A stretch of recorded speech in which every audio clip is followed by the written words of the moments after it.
আসসালামু আলাইকুম এভরিওয়ান।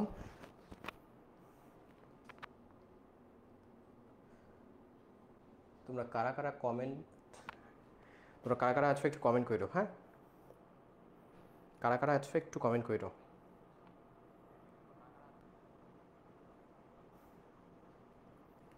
আমাদের আজকে হচ্ছে পরিপাক অধ্যায়টা আর কি, আমরা এই অধ্যায়টাকে দুই ভাগে ভাগ করে পড়বো। তো তার প্রথম যে পার্টটা, সেই পার্টটা আজকে আমাদের পড়ার কথা। তো যেহেতু আমাদের এটা A+ গ্যারান্টি ব্যাচের অংশ, বুঝছো, সো আমরা চেষ্টা করব হচ্ছে যে সিকিউ অংশটা কোন জায়গা থেকে এসছে সেটা বেছে বেছে আজকে যতটুকু পড়ার অংশ তার মধ্য থেকে যে জায়গা থেকে সিকিউ আসে সেই পার্টটুকুকে সিকিউয়ের মতো পড়া, যে অংশটুকু বুঝবার আছে, কনসেপ্ট বুঝবার আছে সেটুকু কনসেপ্ট বুঝে পড়া। হ্যাঁ, এমসিকিউ সলভ করবার জন্য বা এমসিকিউ যদি আসে সেগুলোকে আমরা যাতে আনসার করতে পারি সেইগুলোও পড়া। হ্যাঁ, সবগুলোকে মিলিয়ে আজকে আমরা পড়বো। আচ্ছা, তাহলে যারা আছো, আমরা আর 15 থেকে 20 সেকেন্ডের মধ্যে আমরা আমাদের ক্লাস শুরু করি, ঠিক আছে? যারা আছো আমরা 15 থেকে 20 সেকেন্ডের মধ্যে আমাদের ক্লাস শুরু করি।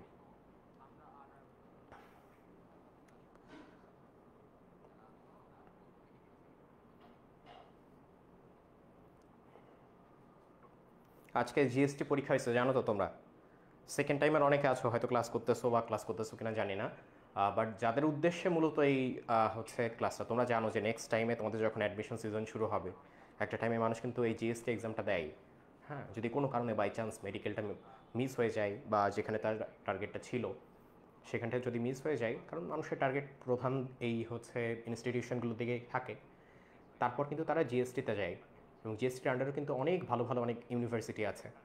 তো আজকে যে তোমার হচ্ছে পরীক্ষার প্রশ্নটা তুমি যদি একটু দেখো তাহলে দেখবা যে লিনিয়ার কোশ্চেন প্যাটার্নের বাইরে কিন্তু জিএসটি বের হয়ে আসছে এবং নন লিনিয়ারে হইতে আগাইতেছে তারা। তার মানে কোশ্চেন কিন্তু আগের তুলনায় অনেকখানি হার্ড হয়েছে। তুমি যদি ম্যাথমেটিক্সের কোশ্চেন এবং ফিজিক্সের কোশ্চেন দেখো, স্পেশালি এই দুইটা কোশ্চেন কিন্তু কঠিন হয়েছে। তাহলে সেই ভিত্তিতে তোমার কিন্তু এখন থেকে প্রস্তুতি সেরকমভাবেই নিতে হবে যাতে তুমি এই টাইপের কঠিন যে কোশ্চেনগুলো আছে, জিএসটির মতো একটা এক্সাম, হ্যাঁ, অনেকগুলো ভার্সিটির মধ্যে এনলিস্টেড, তুমি যদি ভালোভাবে আনসার না করে আসতে পারো, একটা ভালো ভার্সিটিতে সিট পাওয়া, একটা ভালো সাবজেক্ট পাওয়া অনেক কঠিন ব্যাপার। বুঝতে পারছো? আচ্ছা, ঠিক আছে, তাইলে আমরা শুরু করি। হ্যাঁ, আমরা শুরু করতে পারি আমার মনে হয়, আমার আর অপেক্ষা করা ঠিক হবে না। আচ্ছা, যারা সালাম দিচ্ছ ওয়ালাইকুম আসসালাম। আমরা শুরু করি। দেখো, আমাদের আমি প্রথমে শুরু করতে চাচ্ছিলাম হচ্ছে অবজেক্টিভ দিয়ে, যে অ্যাকচুয়ালি কী কী জিনিস আমাদের এখান থেকে পড়তে হবে। সো পড়ার মধ্যে তুমি যদি একটু আসো তাহলে দেখবা, এরকম যে আমি কয়েকটা সৃজনশীল দেখাই, ঠিক আছে? সৃজনশীল দেখলে বুঝবা যে অ্যাকচুয়ালি পড়ার মধ্যে কী কী আছে। দেখো, প্রথম যে অংশটা আছে সেই অংশটা একটু আসি। এটা একটা সিকিউ যেটা হচ্ছে রাজশাহী বোর্ড এবং সিলেট বোর্ড দুই বোর্ডই 2019 সালে আসছে। তো এটা তুমি যদি একটু দেখো তাহলে একটা জিনিস দেখবা, সেটা হচ্ছে, দেখো, গ নাম্বারের যে কোয়েশ্চেনটা সেটা করছে হচ্ছে উপরে উল্লেখিত যে খাদ্যটা কি, সেটা হচ্ছে ভাত। সহজ ভাষায় ভাত, আমাদের একেবারে যেটাকে আমরা মনে করো যে পেট পুরে খাই যেটাকে, হ্যাঁ, ভাত। ভাতের সাথে কিছু হইলে আমাদের আর লাগে না, গাপুস গুপুস করে ভাত খেয়ে ভুঁড়ি সেই মোটা করতেছি। তো এখন এই যে ভাত, এই ভাতের পরিপাক ব্যাখ্যা করতে বলছে, তার মানে শর্করা জাতীয় যে খাদ্য সেটার পরিপাক। তাহলে সেই পরিপাকটা তোমার মুখে আদৌ পরিপাক হয় কিনা, মুখে যদি পরিপাক না হয় তাহলে তোমার পাকস্থলিতে পরিপাক হয় কিনা, পাকস্থলিতেও যদি পরিপাক না হয় তাহলে তোমার ক্ষুদ্রান্তে পরিপাক হয় কিনা, তার মানে কোন কোন জায়গাতে পরিপাক হয়, পরিপাক হলে কি পরিপাক হয়, পরিপাক হয়ে কোনটা থেকে কোনটায় পরিণত হয়, সেই বিষয়গুলো কিন্তু এখানে পুরো আলোচনা করতে হবে। তাহলে তোমার মুখে পরিপাক, পাকস্থলিতে তো শর্করার পরিপাক হয় না, তাহলে সেই কথাটাও বলে দিয়ে তারপর ক্ষুদ্রান্তের কোন জায়গাতে কোন পরিপাক হচ্ছে সেই পরিপাকগুলো পুরোটা এখানে বলতে হবে। তাহলে এখানে কিন্তু তোমার একটা গুছানো উত্তর দরকার। ঠিক আছে, আজকে পড়ার মধ্যে আমরা এই অংশগুলো দেখব। এবার বলতেছে মানবদেহে উদ্দীপকে উল্লেখিত খাদ্য উপাদানটির বিপাকীয় প্রক্রিয়া বিশ্লেষণ করো। তার মানে এই যে তুমি শর্করাকে ভাঙছো, ভেঙে তুমি যে গ্লুকোজ বানাচ্ছ, এই গ্লুকোজটা পরবর্তীতে কী কী কাজে লাগছে সেই বিপাকীয় প্রক্রিয়াটা এখানে আলোচনা করতে বলছে। আমরা সবই একেবারে মূল কনসেপ্ট থেকে আজকে আমরা শুরু করব, ঠিক আছে? আচ্ছা, তারপর আরেকটা কোশ্চেন দেখো, এই এরপরে যে কোশ্চেনগুলো দেখবা সব কোশ্চেনে একই রকম বলছে, এবং এই একই রকম বলছে এই ব্যাপারটা আমি তোমাদের সামনে এই কারণে ফুটিয়ে তুলতেছি যে তোমার অ্যাকচুয়ালি কোন অংশটুকু পড়া দরকার। এটা দেখো, রাজশাহী বোর্ড 2021 সালের কোশ্চেন, এবং 21 সালের কোশ্চেনে ওরা বলতেছে ডায়াফ্রামের নিচে একটি বাঁকানো থলি আছে। কি আছে? বাঁকানো থলি আছে। থলিটির ডান পাশে রয়েছে একটা বড় গ্রন্থি যা পরিপাকে গুরুত্বপূর্ণ ভূমিকা পালন করে। তা থলির ব্যাপারটা যখনই আসছে এবং বাঁকানো থলি, তুমি জানো এই জায়গাতে স্টোমাকের কথা বলা হয়েছে, পাকস্থলীর কথা বলা হয়েছে, তাই না? তার মানে এখানে বলতেছে যে দেহকে যদি সতেজ রাখতে হয় তাহলে থলিটির কার্যক্রম ব্যাখ্যা করো, প্রথম ব্যাপার। তার মানে ওই স্টোমাক সম্পর্কে এখানে অনেকখানি লিখতে হবে তোমাকে। তার মানে পাকস্থলীর সমস্ত কাজ, গঠন, পাকস্থলী আমাদের দেহে পরিপাকে কী কী ভূমিকা রাখে সবগুলো পড়তে হবে। তারপর আভ্যন্তরীণ স্থিতি রক্ষায় উক্ত যে গ্রন্থি, তার মানে আমরা এটাও বলে থাকি যে মানবদেহের সবথেকে বড় গ্রন্থি কোনটা বলো? মানবদেহের সবথেকে বড় গ্রন্থি কোনটা? লিভার, বা যেটাকে আমরা বলি যকৃৎ। হ্যাঁ, তো এই যে লিভার বা যকৃৎ, বা আমরা খাঁটি বাংলায় আর একটা কথা বলি যে তোর কইলজা তো অনেক বড়, কইলজা কিন্তু টান দিয়া ছিঁড়া পেলামো। তো ওই যে কইলজা, হ্যাঁ, তাহলে সেটা কিন্তু হচ্ছে আমাদের কোনটা? এই যকৃৎ। তাহলে আমাদের দেহের আভ্যন্তরীণ স্থিতি রক্ষায় এই যকৃতের ভূমিকাটা কি সেটা আমাদের পড়তে হবে। তার মানে আমরা স্টোমাক এবং লিভার এই দুইটা বিষয়টার সম্পর্কে আমাদের বিস্তারিত না পড়লে আমরা আনসার করতে পারবো না। বুঝছো? ভূমিকা, কাজ বিস্তারিত না পড়লে আমরা আনসার করতে পারবো না। তারপর দেখো এর আরেকটা, এটা 21 সাল দেখছি, তুমি এবার 22 সালে আসো, দেখো আরেকটা 21 সালে ময়মনসিংহ বোর্ডের প্রশ্ন। এখানেও তোমার কি করছে, এই যে বি অঙ্গ, বি অঙ্গ মানে কোনটা বোঝাচ্ছে? দেখো এই ছবি দেখে বুঝতে পারছো এটা তোমার স্টোমাককে বোঝাচ্ছে, এইটাও স্টোমাক সম্পর্কিত কোশ্চেন। তারপর দেখো ঘ নম্বরে এ অঙ্গ বলছে, এ কোনটা বলো? আবার সেই লিভারে চলে আসছে। তার মানে তোমার স্টোমাক লিভার পড়াই লাগবে। 21 থেকে বেরোয় তুমি 22-এ আসো। 22-এ দেখো এই তো 21 গেল, এবার তুমি 23-এর কোশ্চেনে আসো। 23-এর কোশ্চেন দেখো, এখানেও এই পি দিয়ে তোমার স্টোমাককে আর কিউ দিয়ে তোমার হচ্ছে লিভারকে ইঙ্গিত করছে। তার মানে এখান থেকে তুমি একটা জিনিস নিশ্চিত হয়ে গেলা যে তুমি আজকে আমরা পরিপাক একে যতটুকু পড়বো তার মধ্যে মূল যে পার্টগুলো থাকবে, অফকোর্স বইতে যা আছে সেটা তো পড়াবই, বিস্তারিত আমাদেরকে লিভার পড়তে হবে। কি পড়তে হবে বলো? লিভার পড়া লাগবে এবং স্টোমাক পড়া লাগবে। কি পড়া লাগবে? স্টোমাক পড়া লাগবে। তার মানে লিভার এবং স্টোমাক এই দুইটা বিষয় আমাদের পড়া লাগবে। একটু মোটা করে নিই, তাই না? একটু মোটা করে নেওয়া যাক, এত কম থিকনেসে কিছু বোঝা যাবে না। ঠিক আছে, তাহলে লিভার এবং স্টোমাক এই দুইটা বিষয় নিয়ে আমার তাহলে আলোচনা আছে। তাহলে আমাদের সিকিউ তো তোমাদের দেখাই দিলাম, ঠিক আছে? সিকিউ তো দেখাই দিলাম। তাহলে সিকিউ থেকে এবার আমাদের সরাসরি বইতে জাম্প করার পালা। তাহলে বইতে জাম্প করি, চলো। বইতে যদি জাম্প করো, দেখো একদম মানব শারীরতত্ত্ব। আমরা যখন হচ্ছে মেডিকেলে আসি, আমাদের প্রথমে একটা সাবজেক্ট আছে, হ্যাঁ, যেটার নাম হচ্ছে ফিজিওলজি। কি আছে বলো? ফিজিওলজি। তো এই ফিজিওলজি অ্যাকচুয়ালি জিনিসটা কি? সেটা হচ্ছে এটা এমন একটা সায়েন্স যে মানবদেহে যত ধরনের কেমিক্যাল রিয়াকশন হয় এবং যার মাধ্যমে মানবদেহের এই যে নর্মাল স্টেটটা এটা বজায় থাকে, সেটাকে আমরা বলি হচ্ছে ফিজিওলজি। নর্মাল স্টেট, সেটাকে আমরা ফিজিওলজি বলি, ঠিক আছে? আর যদি নর্মাল থেকে অ্যাবনর্মাল চলে যাই, রোগ ব্যাধি হয়, তখন সেটাকে আমরা বলি প্যাথোলজি। প্যাথোলজি নাম শুনছো না? শুনছো।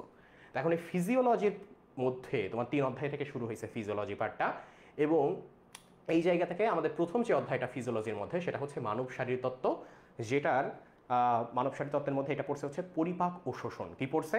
পরিপাক ও শোষণ পড়ছে। এখন আমরা অধ্যায়ের নাম থেকে শুরু করব। পড়তে যদি হয় অধ্যায়ের নাম থেকে শুরু করব। এখন প্রথম যে নামটা সেটা হচ্ছে দেখো পরিপাক বলছে। কি বলছে? পরিপাক। ইংরেজি কি করছে?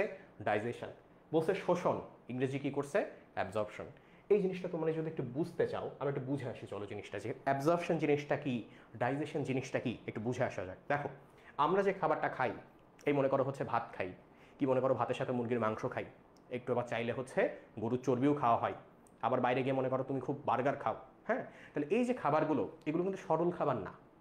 এই খাবারের মধ্যে বিভিন্ন ধরনের খাদ্য উপাদান একত্রে মিশ্রিত অবস্থায় আছে এবং এগুলো বেশ বড় আকারের খাবার। তাহলে এগুলোকে সহজ ভাষায় আমরা কি বলতে পারি? এগুলো কি সবাই বলো?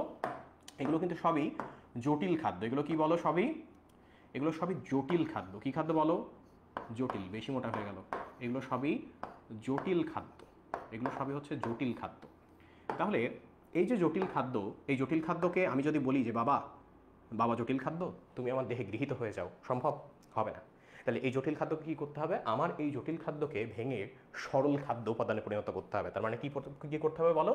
জটিল খাদ্যকে আমার ভাঙতে হবে প্রথমত, ভেঙে এটাকে আমি সরল খাদ্যকণায় পরিণত করব। কিসের পরিণত করব বলো? সরল খাদ্যকণায় পরিণত করব। সরল খাদ্যকণা। এই সরল খাদ্যকণাকে অনেকে আবার পুষ্টি বলে ডাকে। কি বলে ডাকে বলো? পুষ্টি বলে ডাকে। সরল খাদ্যকণা বা পুষ্টিতে পরিণত করব। ঠিক আছে? এখন এই পুষ্টি কি হবে? পুষ্টি তো তৈরি হইলো, এখন তো একটা ভূমিকা থাকা লাগবে। তাহলে পুষ্টিটা এখন যেটা হবে সেটা হচ্ছে এবার এটা আমাদের ব্লাডের মধ্যে চলে যাবে। কোথায় চলে যাবে বলো? আমাদের রক্ত যে নালীগুলো আছে সেগুলো এই পুষ্টিকণাকে রক্তের মধ্যে ঢুকায় নেবে। তার মানে এই পুষ্টিকণা এবার কোথায় শোষিত হবে বলো?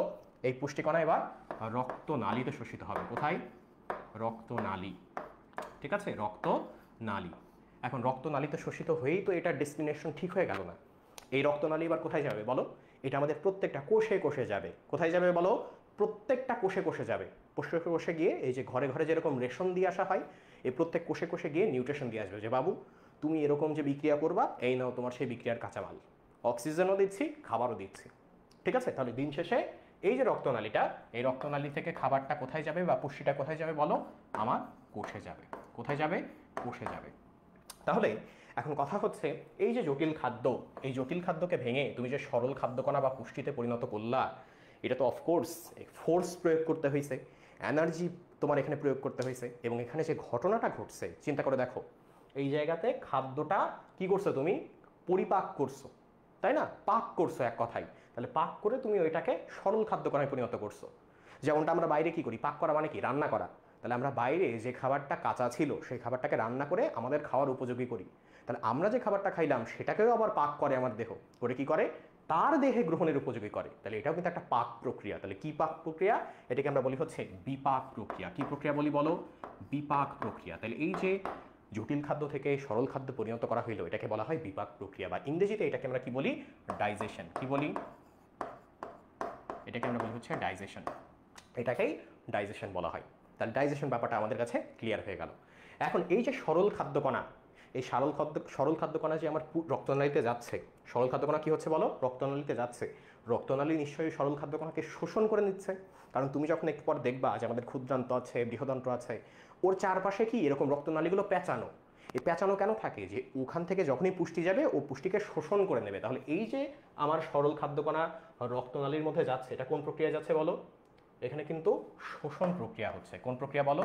এখানে শোষণ প্রক্রিয়া হচ্ছে। তাহলে সেই হিসেবে আমি বলতে পারবো এই জায়গাতে যে প্রক্রিয়া হয় সেটা শোষণ বা অ্যাবজর্পশন। কি হয় বলো? শোষণ বা অ্যাবজর্পশন হয়। শোষণ বা অ্যাবজর্পশন হয়। আচ্ছা, 1 মিনিট।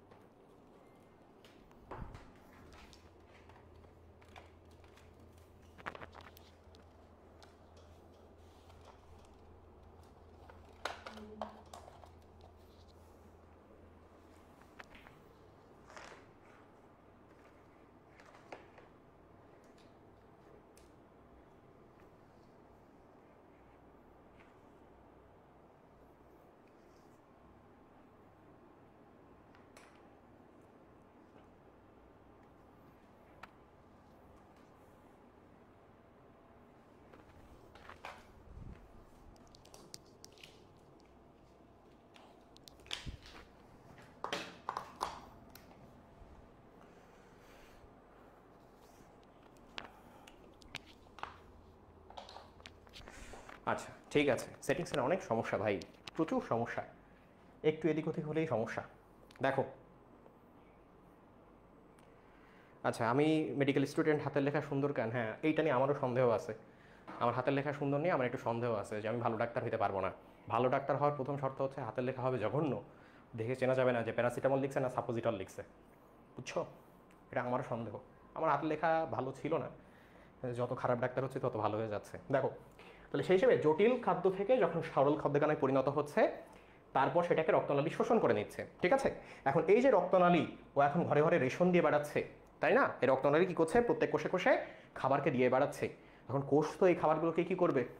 প্রসেস করবে, প্রসেস করে শক্তিতে পরিণত করবে। তাহলে এই কোষে যে যখন খাবারটা দিচ্ছে, তখন যে প্রক্রিয়া দিচ্ছে সেটাকে আমরা বলি আত্তীকরণ। কি বলি বলো? আত্তীকরণ বলি, বা ইংরেজিতে এটাকে বলা হয় অ্যাসিমিলেশন। কি বলা হয় বলো এটাকে?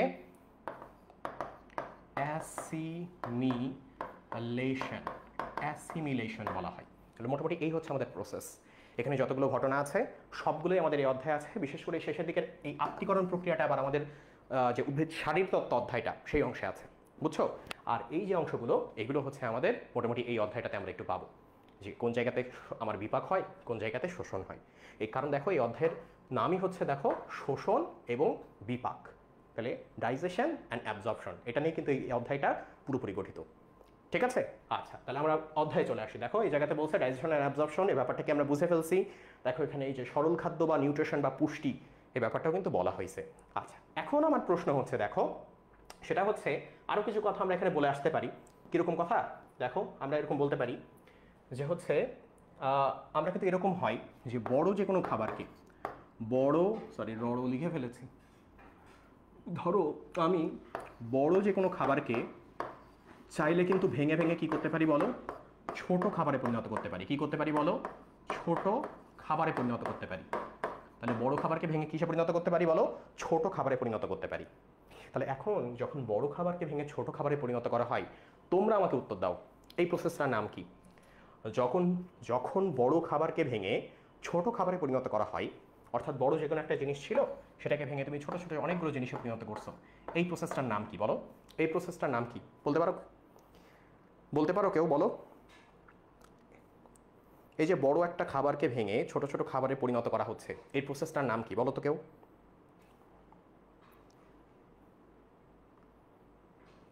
বলতে পারবা? দেখো, এটার ইংরেজি নাম দিয়ে আমি শুরু করি।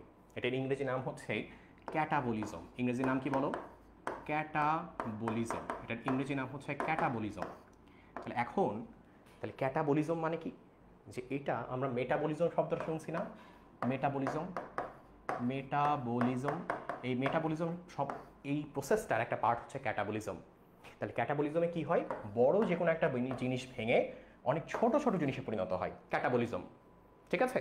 যদি এর উল্টোটা হয়, তার মানে যদি এরকম হয় যে ছোট কোনো একটা বস্তু, মনে করো ছোট বস্তু, অনেকগুলো ছোট বস্তু তারা একত্রে মিলে একটা বড় বস্তুতে পরিণত হইল। কি বললাম? অনেকগুলো ছোট বস্তু, এরকম অনেকগুলো ছোট বস্তু একটা বড় বস্তুতে পরিণত হইল, তখন সেই প্রসেসটার নাম কি? তখন সেই প্রসেসটার একটা নাম আছে, সেটার নাম হচ্ছে অ্যানাবলিজম। সেটার নাম কি বলো? অ্যানাবলিজম। সেটার নাম হচ্ছে অ্যানাবলিজম। তাহলে একটা হলো ক্যাটাবলিজম, একটা হচ্ছে অ্যানাবলিজম। এই যে ক্যাটাবলিজম, এই যে অ্যানাবলিজম, এই দুইটা মিলে হয় হচ্ছে মেটাবলিজম। তোমরা মেটাবলিজমের নাম শুনছো না অনেকে? মেটাবলিজমের নাম সবাই শুনছো এই জায়গাতে, সবাই বলে এই কথা, মেটাবলিজম। তাহলে মেটাবলিজম কোন দুইটার সমষ্টি? একটা হলো ক্যাটাবলিজম, একটা হচ্ছে অ্যানাবলিজম, এই দুইটার সমষ্টি। ঠিক আছে? মনে রাখবা কিভাবে? আর এদের বাংলাও আছে, সেই বাংলা কিভাবে মনে রাখবা? দেখো, সেটা হচ্ছে তুমি যদি কোনো একটা মানুষকে কাটা দাও, ঠিক আছে, যদি কোনো একটা মানুষকে কাটা দিয়ে খোঁচা দাও, তাহলে তুমি কি তার উপকার করতেছো না অপকার করতেছো? অপকার করতেছো। উপকারের কোনো আমি লক্ষণ দেখি না, তাই না? কাটা দিয়ে খোঁচা দিচ্ছ, তাহলে অপকার করতেছো। তাহলে যখন তুমি বড় একটা জিনিসকে ভেঙে ছোট জিনিসে পরিণত করতেছো, তাহলে মনে করো সেই ছোট জিনিসে পরিণত করার উপায় হচ্ছে কাটা। বড় একটা জিনিস ছিল, কাটা দিয়ে ভেঙে ভেঙে তুমি ছোট জিনিসে পরিণত করতেছো। তাহলে সেখান থেকে মনে রাখলাম বড় থেকে ছোটতে পরিণত করার নাম হচ্ছে ক্যাটাবলিজম। আর ক্যাটাবলিজম করলে তাহলে মানুষের অপকার করা হচ্ছে। তাহলে শেষে মনে রাখবা ক্যাটাবলিজমের বাংলা হচ্ছে অপচিতি। ক্যাটাবলিজমের বাংলা কি বলো? ক্যাটাবলিজমের বাংলা হচ্ছে অপচিতি। ঠিক আছে? আচ্ছা, এর অপোজিটটা কি হইতে পারে? এই যে ছোট বস্তু অনেকগুলো একত্রে যুক্ত হয়ে বড় বস্তুতে পরিণত হচ্ছে, এটা কি বলা যাইতে পারে? যে এই ক্ষেত্রে তোমার কিন্তু উন্নতি হচ্ছে। আগে ছিল ছোট মানুষ, এখন হয়ে গেছে বড় মানুষ, তাহলে এখানে উন্নতি হচ্ছে। তাহলে এই উন্নতির দিয়ে তুমি মনে রাখতে পারবে। দেখো, অ্যানাবলিজমের ইংরেজি হচ্ছে বাংলা হচ্ছে উপচিতি। অ্যানাবলিজমের বাংলা কি বলো? উপচিতি প্রক্রিয়া। তাহলে একটা হলো অপচিতি প্রক্রিয়া আর একটা হচ্ছে উপচিতি প্রক্রিয়া। ক্লিয়ার না এই জিনিসটা? তাহলে অ্যানাবলিজম এবং ক্যাটাবলিজম এই জিনিসটা ক্লিয়ার না? তুমি যদি বলো হ্যাঁ এরকম কোনো বাস্তব উদাহরণ আছে, হ্যাঁ আছে। কীরকম উদাহরণ? এই জিনিসটা জানো তোমরা, তারপরে বলি। মনে করো তোমার দেহে কি ছিল? শর্করা ছিল। কি ছিল বলো? তুমি শর্করা গ্রহণ করছো বা সারাদিন ভাত খাইছো, 2 প্লেট ভাত খাইছো আজকে। এই শর্করা তোমার দেহে ভেঙে গিয়ে কিসে পরিণত হবে বলো? গ্লুকোজে পরিণত হবে না? কিসে পরিণত হবে বলো? গ্লুকোজ। তাহলে শর্করা ছিল বড় বস্তু, সেটা ভেঙে গিয়ে গ্লুকোজের মতো ছোট ছোট কণায় পরিণত হইলো। তাহলে এই যে বড় বস্তু থেকে ছোট বস্তুতে পরিণত হইলো, এটাকে তুমি কি বলবা? কি বলবো বলো? ক্যাটাবলিজম বলবা, তাই না? ক্যাটাবলিজম বলবা। আবার এই যে গ্লুকোজ, এই গ্লুকোজ যখন তোমার দেহে গেল, তখন দেখতেছে আমর জ্বালা, এত ছোট ছোট জিনিস কোথায় রাখবো? তাহলে এক কাজ করি, এই গ্লুকোজকে আমি গ্লাইকোজেন বানাই দিই। কি বানাই দিই বলো?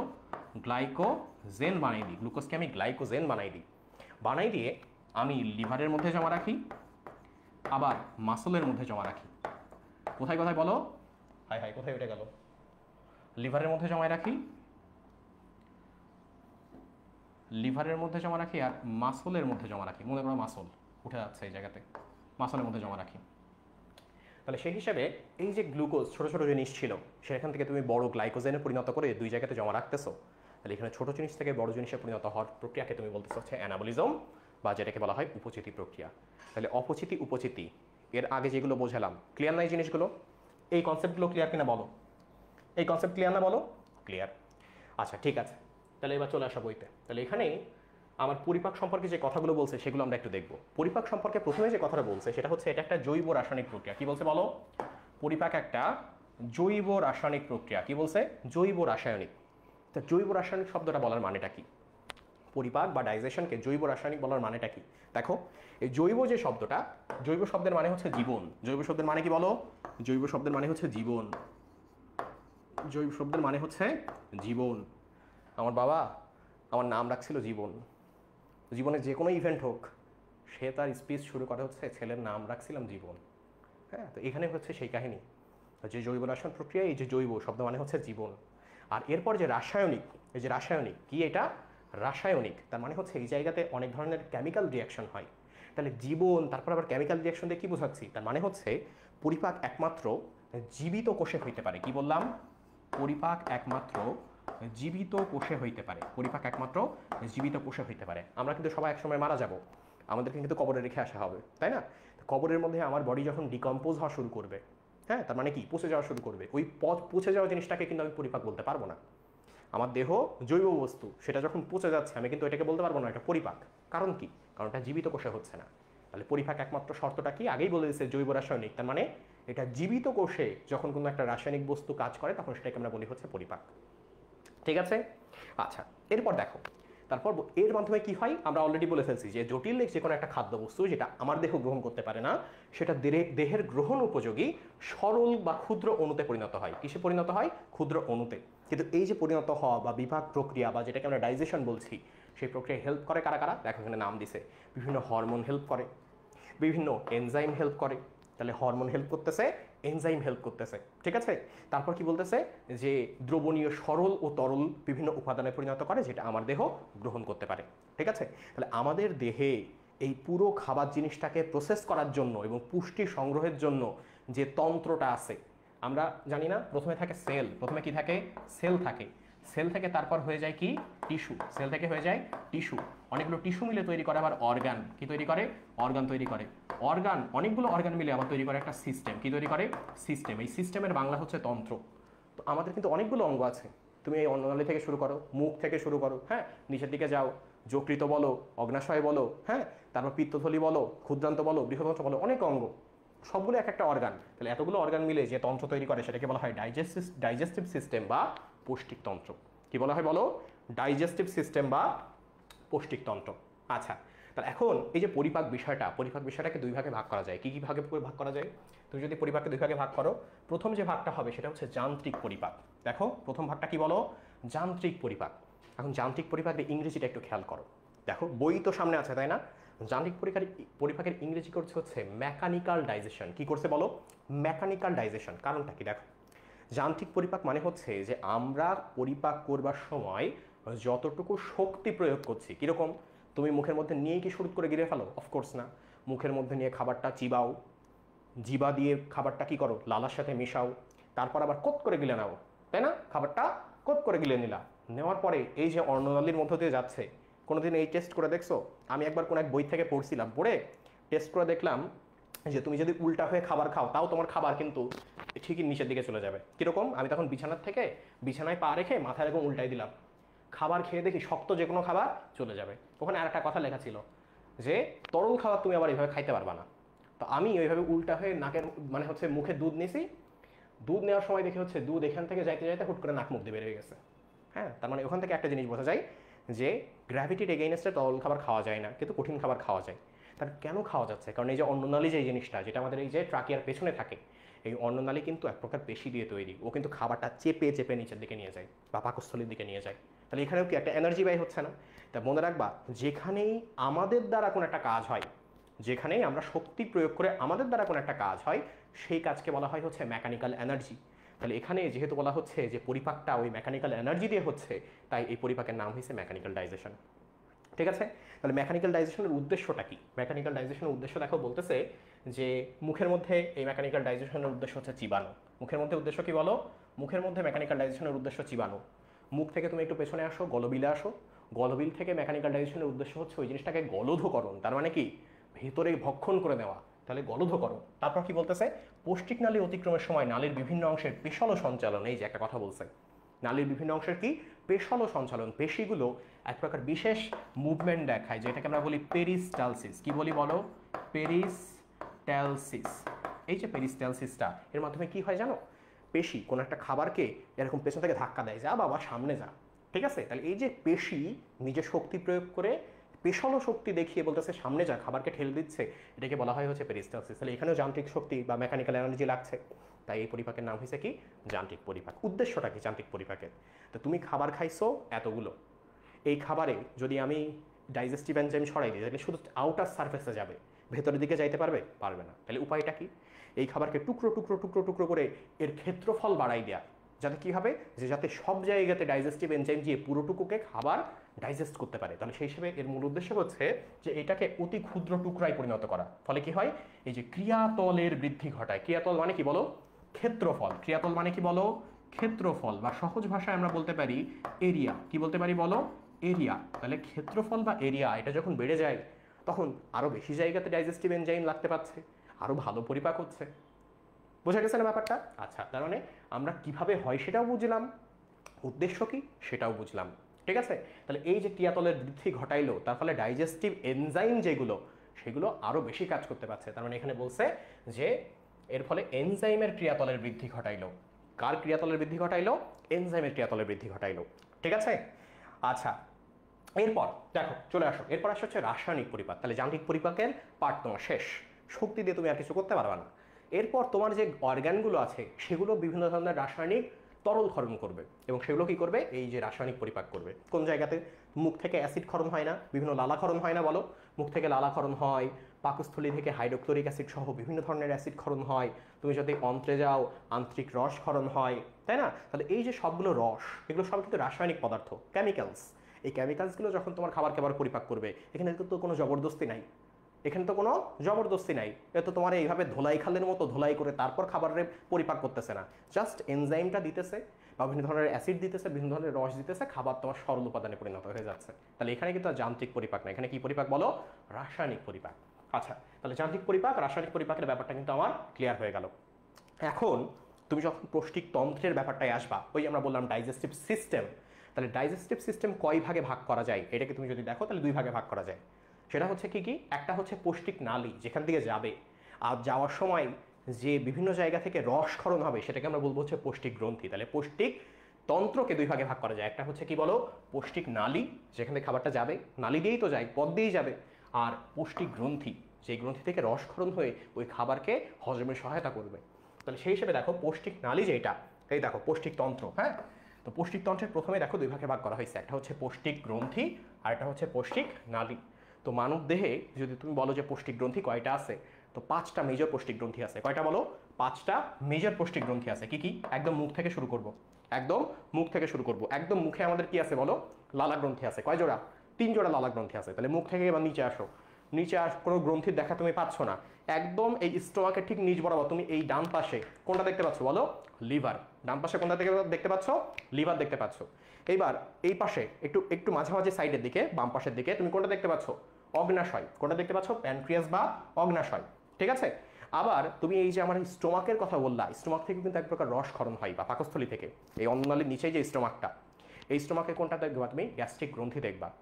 আচ্ছা, এখান থেকে যে অন্ত্র নেমে গেল, ক্ষুদ্রান্ত, বৃহদান্ত্র, এখান থেকে কি রস ক্ষরণ হবে? আন্ত্রিক রস। তাহলে এই যে পাঁচটা নাম আমি বললাম, এই 5টা হচ্ছে পৌষ্টিক গ্রন্থি, এখান থেকে রস ক্ষরণ হয়। তাহলে গ্রন্থি সেই, গ্রন্থির বৈশিষ্ট্য কি বলো? গ্রন্থি সেই যার রস ক্ষরণ হয়, যার কি হয়? রস ক্ষরণ হয়। হ্যাঁ, তো এই যে আমার এক স্যার বলতো যে গ্রন্থি সে যাই খুব খুশি হয়, গ্রন্থি সে যার মনে খুব খুশি। আমরা বলতাম কেন স্যার? বলতেছে বলে না, যার মনে খুশি, বলে কিরে তোর রস লাগছে, বলে না আঞ্চলিক ভাষায় বলে কিরে তোর রস লাগছে। তার মানে গ্রন্থি হচ্ছে সেই যে সবসময় খুশি থাকে, কারণ ওর মনে কি হয়? সবসময় রস লাগে। তার মানে গ্রন্থি মানেই সে কোনো একটা রস ক্ষরণ করবে। আর যেহেতু পরিপাক গ্রন্থি বা পৌষ্টিক গ্রন্থি, তার মানে ওর কাজই হচ্ছে, সেই রসের কাজই হচ্ছে কি? পরিপাক করা। ক্লিয়ার? আচ্ছা, এবার চলে আসো হচ্ছে পৌষ্টিক নালীতে। তাহলে এখন পৌষ্টিক নালী সম্পর্কে প্রথমে একটা কথা বলা আছে যে আমাদের পৌষ্টিক নালী কতটুকু অ্যাকচুয়ালি। দেখো, খাবার কোথা থেকে কোন পর্যন্ত যায়? লজ্জা ঝেড়ে ফেলো, খাবার কোথা থেকে কোন পর্যন্ত যায়? তুমি খাও, এখান থেকে বের হয় কিন্তু তোমার যে পায়ুছিদ্র সেখান দিয়ে, তাই না? তাহলে এই যে এখান থেকে ঢুকে পায়ুছিদ্র দিয়ে বের হইলো, এই পুরো পথটাই কি বলো আমার? পৌষ্টিক নালী। তাহলে সেই হিসেবে পৌষ্টিক নালী যদি মাপা হয় একজন মানুষের, এভারেজ একজন মানুষের পৌষ্টিক নালী যদি মাপা হয়, তাহলে এটা হইতে পারে 8 থেকে 10 সেন্টিমিটার। কত বলো?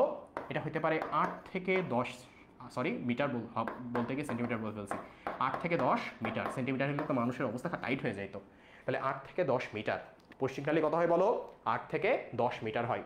এবং পৌষ্টিক নালী তুমি যে একটা বলতে যাও সেটা হচ্ছে কি, এই যে মুখ থেকে শুরু হয়, মুখের পরে হয় গলবিল, গলবিলের নিচে আছে কোনটা, অন্ননালী, অন্ননালীর নিচে এরকম বড় একখান পাকস্থলী, হ্যাঁ, পাকস্থলীর নিচে তোমার ক্ষুদ্রান্ত, ক্ষুদ্রান্তের নিচে বৃহদান্ত্র, তারপর একদম শেষে পায়ু, এটা দিয়ে বের হয়ে যায়। একটা মিম আছে দেখছো না, এই যে মুখ, তারপরে এইভাবে হচ্ছে গলবিল, তারপর পাকস্থলী, এই যে কেক খাওয়ায় একজনের আর সবাই হাত ধরে থাকে এইভাবে, দেখছো না ওই জিনিসটা, ওই মিম দেখে মনে রাখা যায়। মিম দেখলে মানুষের মানুষের স্মৃতিতে যেটা আনন্দের, মানুষ সেটা বেশি দিন মনে রাখে। আনন্দ এবং বেদনা দুইটাই মানুষ খুব বেশি দিন মনে রাখে, ঠিক আছে। তো যারা হচ্ছে ভুলবনা মানুষ আমার মতো, তারা বেদনা খুব সহজে ভুলে যায়, আনন্দের জিনিসটা মনে রাখে। আর যারা খুব রিভেঞ্জিভ বা ভেনজেন্স টাইপের মানুষ, তারা বেদনা বেশি মনে রাখে, আনন্দের স্মৃতিগুলো ভুলে যায়। তাহলে কোনটা হওয়া উচিত? আমার মনে হয় আনন্দ মনে রাখা উচিত, বেদনা মুছে ফেলা উচিত। কিছু কিছু বেদনা জীবনে রাখা উচিত, বাট আনন্দ বেশি মনে রাখা উচিত। যাই হোক, দেখো তাহলে সেই হিসেবে পৌষ্টিক নালী যেটা, হ্যাঁ, পৌষ্টিক নালীর মধ্যে প্রথমে পাচ্ছ হচ্ছে মুখছিদ্র। তার মানে যেহেতু এই মুখছিদ্র, মুখের যে গর্ত, এটা দিয়েই তো খাবারটা প্রথমে ঢুকতেছে, তাই প্রথমেই শুরু হয়েছে কোনটা দিয়ে? আমার মুখছিদ্র। প্রথমে শুরু হয়েছে কোনটা দিয়ে বলো? মুখছিদ্র দিয়ে শুরু হয়েছে। তো আমার এই যে ছবিটা, এই ছবিটা আমি ওইটা পড়াচ্ছি, আগে এই ছবিটা দেখো। এই ছবিটা দেখে ছোটোবেলায় আমার প্রথমে একটা প্রশ্ন আসছিল। আমি এবার একটু বেশি পাকনা ছিলাম। আমি যখন ক্লাস 10 পাস করছি, ক্লাস 10 পাস করার পরে আমার আব্বা আমার বই এনে দিছে যে বাবা পড়ো। আমি খুব পড়তাম, বুঝতে পারছো কীরকম পড়তাম না। তো যাই হোক, এখন এই ছবি দেখে আমার প্রথমেই একটা প্রশ্ন আসলো, আচ্ছা এত প্যাসের দরকারটা কি? এইখানে পাকস্থলী ঠিক আছে, এই পাকস্থলী থেকে লম্বা একখান লাইন টেনে দিলেই তো হয়। দেখো চিন্তা করো, এই যে পাকস্থলী, এখান থেকে লম্বা একখান লাইন টেনে দিলেই তো হয়। এত প্যাসের দরকার কি ছিল? হ্যাঁ, প্রত্যেকটা অর্গান আমি এর সাথে এইদিকে কানেক্ট করে দিতাম, সমস্যা কি ছিল? তো তুমি এই জিনিসটা পরবর্তীতে এক স্যারকে জিজ্ঞাসা করেছিলাম, তো স্যার এই জিনিসটা এভাবে উত্তর দিয়েছিলেন, এবং জিনিসটা লজিক্যাল, যে তোমার যদি এরকম আল্লাহ তাআলা এভাবে বানাইতো যে পাকস্থলীর নিচ থেকে একখান লম্বা লাইন টেনে দিয়ে এই পায়ে পর্যন্ত, তাহলে তুমি খাওয়া দাওয়া করতা বাথরুমে, খাইতা আর বাথরুম করতা, ঠিক আছে? খাওয়া দাওয়া করতা কোথায়? বাথরুমে করতা, কারণ খাইতা আর বাথরুম করতা। আদতটা হয় না। এই কারণেই হচ্ছে এই সিস্টেমটা। এবং কেন এই সিস্টেমটা সেটাও আমরা এখানে বিস্তারিত পড়ব, যে এর মধ্যে পরিপাকের ব্যাপার আছে, শোষণের ব্যাপার আছে, মল যেটা তৈরি হয় সেটা ধরে রাখার ব্যাপার আছে, তাই না? সব কিছুরই ব্যাপার উপর আল্লাহ সৃষ্টি করে দিয়েছে, তার কোনো কিছুই অযৌক্তিক না। তাহলে এখানে চলে আসা প্রথমেই যে ব্যাপারটা, সেটা হচ্ছে কি বলো? মুখছিদ্র। তাহলে মুখছিদ্র দিয়ে খাবারটা ঢুকলো। এরপর যেটা আসছে, খাবারটা ঢুকেই কোথায় গেল? ও দেখতেছে কোন জগতে আসলাম, একটা গর্তে চলে আসছি। কোথায় চলে আসছি? একটা গর্তে চলে আসছি, বা একটা বিবরে চলে আসছি। কোথায় বলো? একটা বিবরে চলে আসছি। বিবর মানে কি? বিবর মানে গহব্বর। বিবর মানে কি? গহব্বর। তাহলে এটা যেহেতু মুখের গহব্বর, তাই এটা নাম দেওয়া হয়েছে মুখবিবর। যেহেতু এটা মুখের গহব্বর, কি নাম দেওয়া হয়েছে বলো? মুখবিবর বা মুখ গহব্বর, ঠিক আছে? আচ্ছা, এরপরে দেখো, আমরা খাঁটি বাংলায় বিল কাকে বলি বলো? বলে না নদ নদী বিল। বিল মানে কি? যে বেশ বড় একটা জায়গা যেখানে পানি ভরা থাকে, সেটাকে বিল বলি। তার মানে আবদ্ধ একটা জায়গা যেখানে পানি ভরা থাকে, সেটাকে কি বলা হয়? বিল বলা হয়। তাহলে সেই হিসেবে দেখো, এখানে বলছে গলবিল। কি বলা হচ্ছে এই জায়গাতে? গলবিল। এই জায়গাতে ছবিটা সুন্দরভাবে নাই। কি হয়, এইখানে এরকম একটা উঁচু জায়গা থাকে। দেখো ছবিটা একটুখানি সুন্দর আমি কারেক্ট করে দিই। এখানে একটা উঁচু জায়গা থাকে, যেখানে এখান থেকেও জিনিসপত্র এসে মেলে। এই যে উঁচু জায়গাটা, হ্যাঁ, এই যে উঁচু জায়গাটা, এটার নাম বলা হয় গলবিল। কারণ কি? ওখানে গলা শেষ এবং 3 জায়গা থেকে ওখানে জিনিস এসে মেশে। কি দেখো, এই মুখ থেকে একটা পার্ট আসে, নাক থেকে একটা পার্ট আসে, আর এই গলার নিচ থেকে একটা পার্ট আসে। ওইটার নাম বলা হয় ফ্যারিংস বা গলবিল। কি বলা হয়? ফ্যারিংস বা গলবিল বলা হয়। তাহলে সেই হিসেবে দেখো গলবিল হইল, এবং গলবিলের দৈর্ঘ্য দেওয়া আছে 12.5 সেন্টিমিটার, বেশ চওড়া। সেই কারণে কিন্তু বিল শব্দটা এখানে আসছে। কত বলো? 12.5 সেন্টিমিটার। মুখস্থ করে ফেলো। এরপর দেখো, গলবিলের নিচ থেকে কি শুরু হবে? আমাদের অন্ননালী। সামনের দিকে চলে আসলো শ্বাসনালী, এবং শ্বাসনালীর পেছন দিকে কোনটা চলে গেল? এই যে শ্বাসনালী, এর পেছনের দিকে হাত দেওয়ার চেষ্টা করে আবার মইরো না, বুঝছো? এই পেছনের দিকে কোনটা আছে? অন্ননালী আছে। তাহলে এই যে অন্ননালী, ঠিক আছে? কি নালী বলো? অন্ননালী। অন্ননালীর ইংরেজি কি বলি আমরা? ইসোফেগাস বলি। কি বলি? ইসোফেগাস। এখানে দেখো এই যে ফেগ, তোমরা ফ্যাগোসাইট পড়ছো না? ফ্যাগো মানে, তার মানে কি? ফ্যাগো মানে হচ্ছে খাওয়া। ফ্যাগো মানে কি? খাওয়া বা ইট। আর ইসো মানে হচ্ছে ক্যারি করা। ইসো মানে কি বলো? ক্যারি বা বহন করা। তার মানে ইসোফেগাস সেই নালী, ইসোফেগাস সেই নালী যেটা তুমি যা খাও সেটাকে ক্যারি করে। ইসোফেগাস সেই নালী যে তুমি যা খাও সেটাকে ক্যারি করে। তাহলে ইসোফেগাস কি দিয়ে তৈরি বলো তো? ইসোফেগাস কি দিয়ে তৈরি? এটা কিন্তু মাসল দিয়ে তৈরি। এটা মাসল বা পেশি দিয়ে তৈরি। ফলে তুমি যদি খাবার উল্টো করেও খাও, মনে করো পা আকাশের দিকে দিলে আর মাথা নিচের দিকে দিলে, কিন্তু শক্ত খাবার খাচ্ছ, তখন এই পেশি ঠেলে ঠেলে তোমার এই খাবারটা পাকস্থলীর দিকে পাঠাবে। ক্লিয়ার? আচ্ছা, এবার দেখো, তাহলে অন্ননালী ব্যাপারটা আমাদের ক্লিয়ার হইল। অন্ননালীর নিচে যেটা আছে দেখো সেটা কোনটা, সেটা হচ্ছে আমাদের পাকস্থলী। কোনটা আছে বলো, আমাদের পাকস্থলী আছে। তাহলে এখন পাকস্থলী যেটা, এই পাকস্থলীর সিম্পল যদি একটা অ্যাডাল্ট তুমি স্টোমাক নিয়ে আসো, সেই স্টোমাকে আমি যদি দৈর্ঘ্য প্রস্থ মেপে দেখি, আমি দেখব যে দৈর্ঘ্য প্রায় 30 সেন্টিমিটার। দৈর্ঘ্য কত বলো, দৈর্ঘ্য প্রায় 30 সেন্টিমিটার। তুমি যদি এবার প্রস্থ মাপো তার অর্ধেক কত, 15 সেন্টিমিটার। তার মানে দৈর্ঘ্য হচ্ছে 30 সেন্টিমিটার আর প্রস্থ তার অর্ধেক 15 সেন্টিমিটার। এখন এই পাকস্থলীটা দেখো, অন্ননালী থেকে পাকস্থলীর মধ্যে ঢুকে গেল, চিন্তা করে দেখো তো। এখন তুমি যদি এরকম এরকম করে লাফাও, কি তোমার উল্টো করে ঝুলাই রাখলাম, তাইলে পাকস্থলীর মধ্যে যে খাবার, সে খাবার সব তোমার বের হয়ে যাওয়ার কথা ছিল না? তাই তুমি বলো, বের হয়ে যাওয়ার কথা ছিল না? তাহলে এই বের হয়ে যাওয়া প্রতিরোধে কি করা যাইতে পারে? উপরাল্লা কি করছে, এইখানে একখান গোল বস্তু, আংটির মতো বস্তু এখানে লাগাই দিয়েছেন, এবং সেটা মাসলের মধ্যে থাকে, পেশির মধ্যে লুকানো থাকে। তো যখন কোনো একটা খাবার আসে, এই যে রিংয়ের মতো বস্তুটা, এটা এরকম চিকন অবস্থায় ছিল, খাবার আসলে এটা মোটা হয়ে যায়, তখন ওর মধ্যে খাবার ঢোকে, যেই মুহূর্তে খাবারটা ঢুকলো আবার বন্ধ হয়ে যায়। ঠিক আছে? তো এই যে গোল আংটির মতো বস্তু, এটার নাম বলা হয় স্ফিংটার। কি বলা হয় বলো, এটার নাম হচ্ছে স্ফিংটার। স্ফিংটার মানে কি জানো, স্ফিংটার মানে হচ্ছে রিং, রিং বা আংটি। আংটি যেমন গোল হয়, আংটি যেমন গোল হয়, এখানে পেশির মধ্যে একটা গোল অংশ থাকে। ঠিক আছে? খাবার যখন যায় খোলে, খাবার গেলেই কি হয়, বন্ধ হয়ে যায়। ফলে কি হয়, তুমি যখন উল্টে গেছো, ওই স্ফিংটার তো বন্ধ, থলির মুখ বন্ধ থাকলে কি খাবার উপরের দিকে আসবে? আসবে না। কিন্তু তুমি যদি অসুস্থ থাকো, তখন তোমার ফিজিওলজি তো নর্মাল না, তখন কোনো কারণে স্ফিংটারটা খুলে যাইতে পারে, তখন তোমার কি হয়, ভমিটিং বা বমি হয়। বুঝছো? তাহলে নর্মাল স্টেটে কিন্তু অ্যাকচুয়ালি স্ফিংটার খোলে না। তাহলে এই জায়গাতে যে স্ফিংটার, এই স্ফিংটার একটা নাম আছে দেখো, এইখানে কিন্তু আমাদের হার্ট, এই যে বাম সাইডে এখানে কিন্তু আমাদের হার্ট, এখানে কি বলে আমাদের হার্ট। যেহেতু খুব হার্টের কাছাকাছি থাকে, সেই কারণে আমরা হার্ট সম্পর্কিত যে কোনো জিনিসকে কি বলি, কার্ডিয়াক। হার্টের উপর যে সার্জারি করি তাকে বলা হয় হচ্ছে কার্ডিয়াক সার্জন।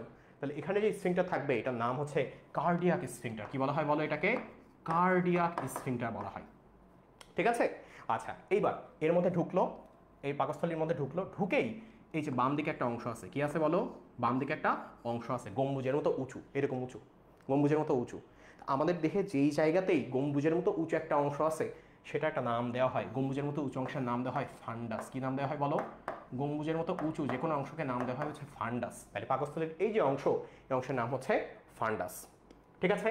আচ্ছা, তাহলে ফান্ডাস হয়ে গেল, কার্ডিয়াক যে স্ফিংটার সেটা হয়ে গেল। এরপর যেটা আসছে দেখো, এই পাকস্থলীর দুইটা অংশ আছে। কি কি অংশ দেখো, পাকস্থলী যদি আমি সিম্পল ড্র করি, তাহলে এই একটা অংশ, আর একটা হচ্ছে দেখো এই একটা অংশ, তাই না? তাহলে আমি কিন্তু দুইটা বাঁক আঁকাইছি, দুইটা কার্ভেচার আঁকাইছি। বাঁকের ইংরেজি কি, কার্ভেচার। একটা বাঁক বড়, একটা বাঁক ছোট। এই যে এই দিককার বাঁক, এটা কিন্তু ছোট, এই দিককার বাঁক এটা কিন্তু বড়। তাহলে এই যে এইটাকে বলা হয় স্মল কার্ভেচার, এটাকে বলা হয় লার্জার কার্ভেচার বা লার্জ কার্ভেচার, বা খাঁটি বাংলা এটাকে আমি, এইটাকে বলি হচ্ছে ছোট বাঁক, এটাকে বলি বড় বাঁক। তাহলে এই দেখো ছোট বাঁক এবং বড় বাঁক। ঠিক আছে? আচ্ছা, পাকস্থলী একটা পর্যায়ে এসে কিন্তু নালীর সাথে মিলিত হচ্ছে, নিচে যে নাড়ি ভুঁড়ি সেই জায়গার সাথে মিলিত হচ্ছে। তাহলে এই পার্টটাকে বলা হয়, এই এরিয়াটাকে বলা হয় পাইলোরাস এরিয়া। কি বলা হয়, পাইলোরাস। শব্দটা আমি উচ্চারণ করে দেখাই, পাইলোরাস এরিয়া। কি এরিয়া বলো, পাইলোরাস এরিয়া। তো খাবার যাতে পাকস্থলীতে হুট করে ঢুকে আবার হুট করে বেরিয়ে না যায়, কি বললাম, খাবার পাকস্থলীতে ঢুকে হুট করে যাতে ঢুকে আবার হুট করে বেরিয়ে নেওয়া যায়, এখানেও একখান স্ফিংটার উপর আল্লাহ দিছে, যাতে খাবার কিছুক্ষণ পাকস্থলীতে থাকবে। কতক্ষণ থাকবে, 2 থেকে 6 ঘন্টা থাকবে। কতক্ষণ বলো, 2 থেকে 6 ঘন্টা থাকবে। থেকে পাকস্থলীর হাইড্রোক্লোরিক অ্যাসিড, বিভিন্ন গ্যাস্ট্রিক রস দিয়ে মিশায়ে জুস বানায় আমরা খাবারের অবস্থা কাহিল করে দিয়ে তারপর নাড়ির মধ্যে ঢুকাই দেবো। বুঝছো? তাহলে সেই হিসেবে এই যে এর মধ্যে খাবার জমা রাখার জন্য এখানে যে স্ফিংটার, এটার নাম দিছে পাইলোরিক স্ফিংটার। কি নাম দিছে বলো, পাইলোরিক স্ফিংটার। তাহলে সেই হিসেবে আমরা এই 5টা অংশ পাইলাম, কার্ডিয়া, ফান্ডাস, ছোট বাঁক, বড় বাঁক, লাস্টে হচ্ছে পাইলোরাস। ক্লিয়ার না বলো? তাই ক্লিয়ার কিনা বলো? আচ্ছা, এরপর দেখো, এরপর যেটা আছে ক্ষুদ্রান্ত। তাহলে আমাদের পাকস্থলী শেষ হয়ে গেল। এরপর এখান থেকে নালী শুরু হইলো। দেখছো এখান থেকে কি শুরু হইলো, নালী শুরু হইলো। আমি এটা একটু মুছে দিই, এখান থেকে আমার নালী শুরু হইলো। তাহলে নালীর এই জায়গাতে একটা জিনিস খেয়াল করো, যে প্রথমেই নালীর এই অংশটুকু কিন্তু ইউ এর মতো। কিসের মতো দেখো, এই অংশটুকু ইউ এর মতো। ঠিক আছে? তাহলে এরপর থেকে যে নালী শুরু হইলো, মনে রাখবা এই পুরো পার্পল যে পার্টটা, পার্পল তো আমি আবার কালার চিনি না খুব বেশি, এই যে এই এরিয়াটা, বেগুনি যে এরিয়াটা, খাঁটি বাংলায় বললাম, এই এরিয়াটাকে বলা হয় ক্ষুদ্রান্ত।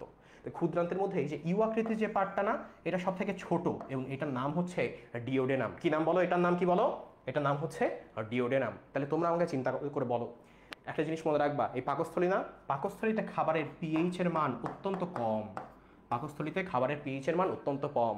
আচ্ছা, পিএইচ এর মান কম কখন হয় বলো, পিএইচ এর মান কম কখন হয়? 1 মিনিট একটু।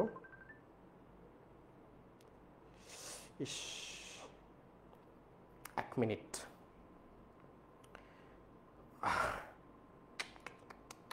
এক মিনিট একটু ওয়েট করো। হ্যাঁ আমি 1 মিনিট একটু চেয়ে নিচ্ছি। হ্যাঁ,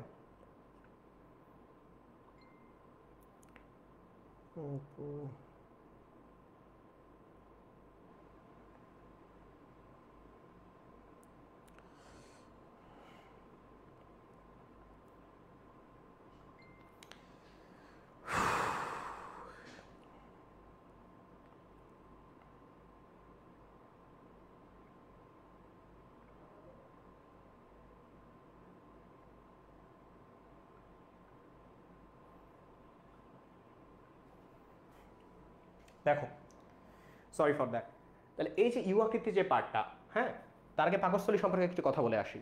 পাকস্থলী বা স্টোমাকে পিএইচ এর মান কম হয়, কারণ কি দেখো, এই জায়গাতে হাইড্রোক্লোরিক অ্যাসিড থাকে। কোন অ্যাসিড থাকে বলো?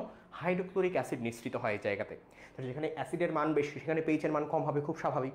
এবং এখানে কিন্তু এইভাবেই এই পিএইচ এর মান কম অবস্থাতেই খাদ্যটা পরিপাক হয়।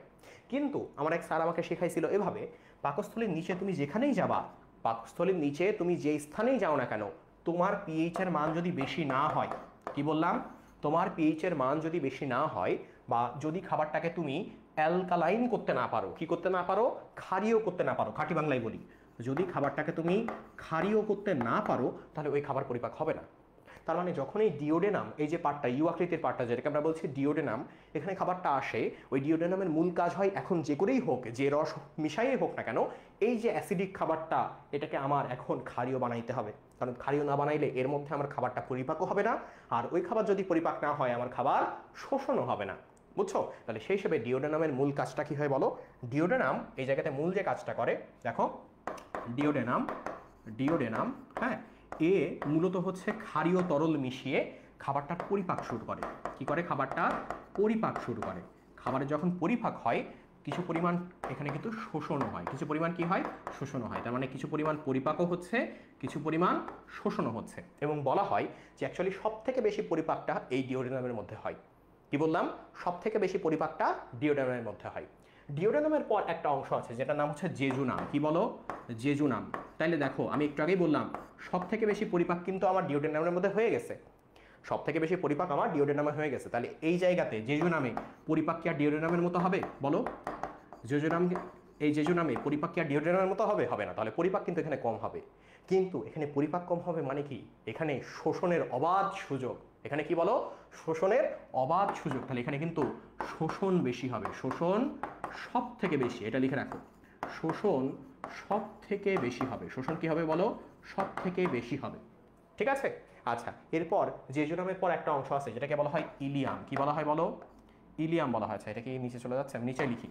একটা অংশ আছে যেটাকে বলা হয় ইলিয়াম। হ্যাঁ, এই যে ইলিয়ামের ইংরেজি বানানটা একটু শেখাই। দেখো, ইলিয়ামের ইংরেজি বানান হচ্ছে IL, আই না কিন্তু, EUM, ILEUM, ইলিয়াম। দেখা যায় এখানে পরিপাক আরও কম, শোষণ মোটামুটি, কিন্তু সব থেকে বেশি না। শোষণ বাদ বাকি যা শোষণ হয় সব এই জায়গাতে হয়। বুঝছো? বাদ বাকি যা শোষণ হয় এই জায়গাতে হয়। তাহলে এখান থেকে আমি দেখতেছি এই যে ক্ষুদ্রান্ত যে অংশটা, ক্ষুদ্রান্তটা কত বড় দেখো, ক্ষুদ্রান্ত 6 থেকে 7 মিটার লম্বা। কতটুকু লম্বা? 6 থেকে 7 মিটার। তার মানে পরিপাকতন্ত্র পুরোটা 8 থেকে 10 মিটার, তার মধ্যে ক্ষুদ্রান্তই 6 থেকে 7 মিটার। তাহলে আমরা নিজেরাই তো 1 মিটারের থেকে একটুখানি বেশি লম্বা, 6 থেকে 7 মিটার কীভাবে ওর মধ্যে থাকবে? পেঁচানো অবস্থায় থাকবে। দেখো এখানে পেঁচানো অবস্থা দেখাইছে না?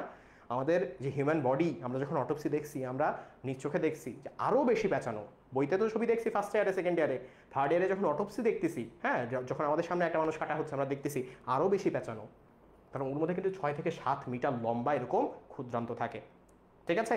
আচ্ছা, তাহলে এই ক্ষুদ্রান্ত বেশি হওয়ার কারণটা কি তোমরা আমাকে বলো? এই ক্ষুদ্রান্ত বেশি হওয়ার কারণ কি? আমরা এখানে প্রচুরবার পড়লাম পরিপাক আর শোষণ। যত বেশি বড় ক্ষুদ্রান্ত হবে তত বেশি পরিপাক হবে, তত বেশি শোষণের জায়গা পাবে। তার মানে যদি ক্ষুদ্রান্ত আমার ছোট হইতো, আমি কি শোষণ করতে পারতাম খাবারকে বেশি? তাহলে তুমি যা খাইতা পুরোটুকু কি তোমার শোষণ হইতো? হইতো না। তার মানে আমার এত বড় আল্লাহ এই কারণে করছে যাতে খাবারটা অনেকখানি পথ জুড়ে যায়, অনেকখানি পথ জুড়ে পরিপাক হয়, অনেকখানি পথ জুড়ে শোষণ হয়, যাতে অনেকক্ষণ ধরে খাবারটা আমার শোষণ হয়ে খাবারের পুষ্টি অংশটুকু আমরা বেশিরভাগ গ্রহণ করে ফেলতে পারি। বোঝা গেছে? তাহলে যেটা হচ্ছে আমার ক্ষুদ্রান্ত সেটাকে আমরা কয় ভাগে ভাগ করছি? ডিউডেনাম, জেজুনাম আর হচ্ছে আইলিয়াম। এখন এই ক্ষুদ্রান্তের পরে যে সবুজ যে অংশটা শুরু হচ্ছে, দেখো এই জায়গাতে ক্ষুদ্রান্তের আইলিয়াম অংশটা শেষ হচ্ছে, আর এখানে একটা অংশ শুরু হচ্ছে আমার বৃহদান্তে, যেটাকে আমরা বলছি হচ্ছে সিকাম। কি বলছি বলো? সিকাম। এই আইলিয়াম এবং সিকাম যেই জায়গাতে পরস্পরের সাথে যুক্ত, এটাকে বলা হয় ইলিওসিকাল জাংশন। কি বলা হয়? ইলিওসিকাল জাংশন।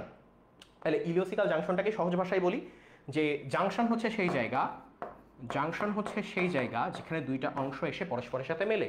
তাহলে এখানে ইলিয়াম এবং সিকাম যেহেতু পরস্পরের সাথে মিলছে, এটার নাম হচ্ছে ইলিওসিকাল জাংশন। ঠিক আছে? আচ্ছা, তাহলে এই যে আমার এখানে সিকাম থাকলো, সিকামের পরে উপরে যে অংশ চলে গেছে, দেখো এরপর এই সবুজ পার্টের উপরের দিকে যে অংশ চলে গেছে, এখানে আমি পুরোটা বলবো এটা হচ্ছে কোলন। এটা কি বলো? কোলন। তাহলে এই পুরো কতটুকু কোলন আমি একটু দেখাই। দেখো এই যে উপরে উঠতেছে কোলন, এই উপরে উঠতেছে কোলন, এই যে এখানে যাচ্ছে কোলন, এই যে এখানে যাচ্ছে কোলন, ঠিক আছে? এখানে যাচ্ছে কোলন, এই পর্যন্ত কোলন, কারণ এতখানি পুরো কোলন। তাহলে এতখানি যে কোলন, কোলনটাকেও তো ভাগ করা যায়। তাহলে এই যে বৃহদান্তের মধ্যে, দেখো বৃহদান্তের মধ্যে আমার সিকামের নিচে যে কোলন শুরু হইলো, এই কোলনকে আবার 4 ভাগে ভাগ করা হয়েছে কোন জায়গায় আছে তার উপর ভিত্তি করে। কি কি দেখো, নামগুলো খুবই সোজা, নামগুলো খুবই সোজা, জাস্ট মনে রাখতে হবে। কি? প্রথমটা হচ্ছে ঊর্ধ্বমুখী। প্রথমটা কি? ঊর্ধ্বমুখী। তাহলে ঊর্ধ্বমুখী মানে কি? অ্যাসেন্ডিং। ঊর্ধ্বমুখী মানে কি বলো? অ্যাসেন্ডিং, তার মানে উপরে উঠতেছে। ঠিক আছে? আচ্ছা, দ্বিতীয়টা যেটা আছে দেখো, এটা প্রস্থ বরাবর। দেহের এই যদি দৈর্ঘ্য হয়, এইটা দেহের কি বলো? প্রস্থ। তাহলে এইটা তো আমার দেহের এই বরাবরই আছে, তাই না? সেই হিসেবে আমি এইটাকে বলবো, এই যে এই অংশটা, এটাকে আমি বলবো হচ্ছে অনুপ্রস্থ বরাবর। কি বরাবর বলো? অনুপ্রস্থ বরাবর। ইংরেজিতে কি বলা হয়? ট্রান্সভার্স। কি বলা হয় বলো? ট্রান্সভার্স। তাহলে ট্রান্সভার্স সিকাম। কি বলা হয় এটাকে? Transverse caecum, sorry transverse colon বলা হয়। ঠিক আছে? আচ্ছা, এরপর কোনটা আসছে? নিম্নগামী। দেখো এই যে প্রস্থ বরাবর গেল, এবার কিন্তু আবার নিচে নামা শুরু করছে। কোন দিকে আসছে বলো? নিচে নামা শুরু করছে। এই পর্যন্ত একদম সরাসরি নিচে নামছে। তাহলে এটা যদি অ্যাসেন্ডিং হয়, ঊর্ধ্বগামী, নিম্নগামীকে আমি ইংরেজিতে কি বলবো? ডিসেন্ডিং। তাহলে আমি এটাকে কি বলবো? ডিসেন্ডিং। কি বলবো এটাকে? আমি ডিসেন্ডিং বলবো। ঠিক আছে? আচ্ছা, নিম্নগামী হওয়ার পরে ভালো করে খেয়াল করে দেখো, যদি নিম্নগামী হওয়ার পরেই এইখানে আমাদের এই পায়ুটা থাকতো, কল্পনা করে দেখো, নিম্নগামী হওয়ার পরে এখানে যদি আমাদের পায়ুটা থাকতো, কি হইতো? তোমার খাবার তুমি 2 দিন আগে খাইছো, পানিটা খাও না আলহামদুলিল্লাহ, তোমার সেই রকম কোষ্ঠকাঠিন্য, কিন্তু খাবার এবার প্রচুর জমে গেছে পেটের মধ্যে, খাবারের উচ্ছিষ্ট মল প্রচুর জমে গেছে। এই মল আস্তে আস্তে আস্তে নিম্নগামী, এমনি গ্র্যাভিটি কাজ করতেছে না, পেশি আর কতক্ষণ ধরে রাখবে, এমনি গ্র্যাভিটি কাজ করতেছে না, তুমি আসো ওয়ার্ক প্লেসে, আশেপাশে লোক ভরা, তুমি বুঝতে পারছো যে এইবার তোমার পক্ষে আর রাখা সম্ভব হইল না। তাহলে এই লজ্জা থেকে বাঁচানোর জন্য উপরওয়ালা কি করছে? এই নিম্নগামীর পরে আরেকখানা বাঘ দিছে। কি করছে? আরেকখানা বাঘ দিছে। দেখো এখানে একটা বাঘ দিছে, এই বাঘের নাম হচ্ছে সিগময়েড কোলন। কি নাম বলো? Sigmoid shape. সিগময়েড শেপের বাঘ দিছে এই জায়গাতে। ঠিক আছে? এই সিগময়েড শেপের বাঘের কারণটা কি? যাতে ওই জায়গা থেকে তুমি কিছুটা বলো, থাম ভাই একটা বাথরুম খুঁজে নি, তারপর তুমি এই জায়গাতে হচ্ছে মল ত্যাগ করতে পারো। বুঝছো? তাহলে সিগময়েড শেপ এইভাবে এই কারণে রাখা হয়েছে যাতে গ্র্যাভিটিতে যেই তোমার ময়লাটা এই বরাবর আসছে, সেটা যেন সিগময়েড কোলনে কিছুটা রেস্ট করতে পারে। বুঝছো? আচ্ছা, তারপরে দেখো সিগময়েড কোলন হয়ে গেল, তাহলে আবার কোলন শেষ। এইবার কোলনের পর একদম শেষে আসছে হচ্ছে মলাশয়। মলাশয় মানে কি? মলাশয় মানে কি বলো? যে জায়গাতে মল জমা থাকে, তার মানে এই যে এই পার্টটা, এটাকে তুমি বলতেছো হচ্ছে মলাশয়। এই পার্টটাকে কি বলছো বলো? মলাশয় বলছো। আর মলাশয়ের নিচে যেই ছিদ্র দিয়ে বের হয়, সেটাকে তুমি সহজ ভাষায় বলতেছো হচ্ছে বায়ু ছিদ্র। ক্লিয়ার না? তাই বলো, ক্লিয়ার কিনা বলো? কোনো কমেন্ট টমেন্ট দেখি না, পোলাপাইন ক্লাস করতেছে নাকি মজা নিতেছে তাও বুঝতেছি না। দেখো, তাহলে মোটামুটি আমাদের এই ছবি সম্পর্কে একটা কিন্তু আইডিয়া হয়ে গেল, কোন জায়গাতে কি থাকে সে সম্পর্কে আমাদের একটা আইডিয়া কিন্তু হয়ে গেল। এবং আরেকটা জিনিস জেনে রেখো, এই জিনিসটা তোমাদের একটু জানাই রাখি, এখানে এই জিনিসটা নাই, তারপরে তোমাদের এখানে জানাটা ফরজ। সেটা কি দেখো? সেটা হচ্ছে এই যে আমার পাকস্থলী এবং লিভার, স্টোমাক এবং লিভার, এই স্টোমাক এবং লিভারের ঠিক উপরে দেখো এইভাবে একটা পর্দা থাকে। স্টোমাক এবং লিভারের ঠিক উপরে একটা পর্দা থাকে। এই পর্দাটা থাকার কারণ কি? কারণ হচ্ছে এই পর্দার উপরে কিন্তু আমার লাংস আছে। পর্দার উপরে কি আছে বলো? লাংস আছে। আবার এর মাঝখানে একখান হার্ট আছে। এখন যদি কোনো কারণে মনে করো তোমার কোনো কারণে আল্লাহ না করুক তোমার এই জায়গাতে পাকস্থলী বা লিভারের কোনো জায়গায় ড্যামেজড হয়ে গেল, ঠিক আছে? ড্যামেজড যদি হয়ে যায়, তাহলে এখান থেকে যে খাদ্য কণা বা এখান থেকে যে রস, সেই রস গিয়ে তোমার মেজর সিস্টেমে অ্যাটাক করবে না? তোমার লিভার ওই জায়গা থেকে পলিউটেড হয়ে যাবে না? তোমার এই যে হার্টও ওইখান থেকে পলিউটেড হয়ে যাবে, ইনফেক্টেড হয়ে যাবে না? সেখানে উপরওয়ালা কি করছে যে তোমার লাংস যাতে রেসপিরেশন সিস্টেম চালাইতে পারে এবং একই সাথে তোমার বুক এবং পেট যাতে আলাদা থাকে মাঝখানে একখান পর্দা দিয়ে দিছে। বাংলায় আমরা তো আবার খুব বড় সাহিত্যিক, আমরা পর্দার একটা খুব ভালো নাম দিছি। কি নাম দিছি? মধ্যচ্ছদা। কি নাম দিছি বলো? মধ্যচ্ছদা। বাবা বাবা, মধ্যচ্ছদা। দেখো, মধ্য মানে মাঝে, দেহের মাঝখানে থাকে। ছদা, ছদার শব্দটা আসছে আচ্ছাদন থেকে। আচ্ছাদন মানে কি? পর্দা। তাহলে মধ্যচ্ছদা মানে মাঝখানে থাকা আচ্ছাদন। ইংরেজিতে বলা হয় ডায়াফ্রাম। কি বলা হয় ইংরেজিতে বলো? ডায়াফ্রাম বলা হয়। এই ব্যাপারটা পড়ানোর কারণ আছে, একটু পরে ডায়াফ্রাম নিয়ে আমাদের কথা আছে, সেই কারণে। তাহলে এই জায়গায় আর কোনো সমস্যা আছে বলো? এই জায়গাতে আর কোনো সমস্যা আছে? আমার তো মনে হয় না ইনশাল্লাহ এই জায়গাতে আর কোনো সমস্যা থাকার কথা। ঠিক আছে, চলে আসো। তাহলে এই ব্যাপারটা আমাদের কাছে ক্লিয়ার হয়ে গেল। এরপর আসে হচ্ছে মানুষের পৌষ্টিক নালীতে বিভিন্ন ধরনের জটিল খাদ্যের পরিপাক নিম্নোক্ত 6 ধাপে সম্পন্ন হয়। 6 ধাপ পড়ার কোনো দরকার নাই, তুমি এমনিতেই জানো। দেখো আমি বলতেছি কিভাবে। প্রথমটা কি হয়? খাদ্য পানি তুমি গলাধঃকরণ করলা, কোত করে গিলে নিল খাবার। হ্যাঁ, মানে সেই রকম খুব তাড়া, খাবার পানির সাথে গিলে খাচ্ছ, তাহলে গলাধঃকরণ করলা। তারপর কি করলা? এই যে খাবারটা এবার পৌষ্টিক নালীতে সঞ্চালন শুরু হবে। প্রথমে তোমার অন্ননালী, পাকস্থলী কিছুক্ষণ ওই জায়গাতে চেক পোস্ট করে হজম টজম করে আবার ক্ষুদ্রান্তের মধ্যে পাঠাবে যে যা বেটা পরিপাক হ, যা বেটা শোষণ হ। তাহলে এবার কি হবে? তারপর খাদ্যের যান্ত্রিক পরিপাক শুরু হয়ে গেল। পাকস্থলীও কিন্তু দোমড়া মোচড়া করে, তুমি দাঁত দিয়ে দোমড়া মোচড়া করলা, খাদ্যের যান্ত্রিক পরিপাক করলা পাকস্থলীতে। তারপর খাদ্যের রাসায়নিক পরিপাক শুরু হইলো, খাদ্য মোচড়ামোচড়ি করে ওর মধ্যে এবার হাইড্রোক্লোরিক অ্যাসিড, ক্ষুদ্রান্তে গেলে আবার আন্ত্রিক রস, হ্যাঁ পিত্ত রস, এগুলো সব দিলা। তারপর কি হলো? ওই পরিপাক্ষিত খাদ্য এতক্ষণ কি জন্য করলা? যাতে ওটাকে শোষণ করতে পারো। তাহলে ওই খাদ্য এবং পানি পরিশোষণ করলা, সব শেষে, সব পরিশোষণ শেষ, বাকি অসার বস্তু কি করবা? বাইরে বের করে দেবা। তাহলে এই হচ্ছে নিষ্কাশন। তাহলে জাস্ট এইটুকু জেনে রাখো, এই হচ্ছে 6টা ধাপ। এ পরীক্ষায় জীবনেও আসবে না, এমসিকিউতে একবার আসতে পারে, বাট আর কোনোদিন আসবে না। সিকিউতে এই জিনিস আসার সম্ভাবনা নাই। ঠিক আছে? আচ্ছা, এবার চলে আসো এই জায়গাতে। তাহলে প্রথম যে ব্যাপারটা বলছে, দেখো একটা জিনিস এখান থেকে বলে আসা উচিত ছিল আমার, সেটা হচ্ছে এটা বলো তো, যারা আছো একটু কমেন্ট করো, একটু রিপ্লাই দরকার, ইন্টারেক্টিভ সেশন দরকার। সেটা হচ্ছে আমার ক্ষুদ্রান্ত, যেটা ক্ষুদ্রান্ত আর এটা হচ্ছে বৃহদন্ত্র। ক্ষুদ্রান্ত এবং বৃহদন্ত্র, তুমি আমাকে বলো যে কোনটা বেশি বড়, বা এক কথায় বলতে পারবো কোনটা দৈর্ঘ্যে বড়, কোনটা দৈর্ঘ্যে ছোট? বলো, ক্ষুদ্রান্ত লম্বা নাকি বৃহদন্ত্র লম্বা? বলো দেখি, ক্লাস করতেছে কে একটু দেখি। ক্ষুদ্রান্ত এবং বৃহদন্ত্রের মধ্যে কোনটা লম্বা বেশি? ক্ষুদ্রান্ত লম্বা নাকি বৃহদন্ত্র লম্বা? কমেন্ট দেখি না, দেখি দ্রুত বলো, ক্ষুদ্রান্ত লম্বা নাকি বৃহদন্ত্র লম্বা?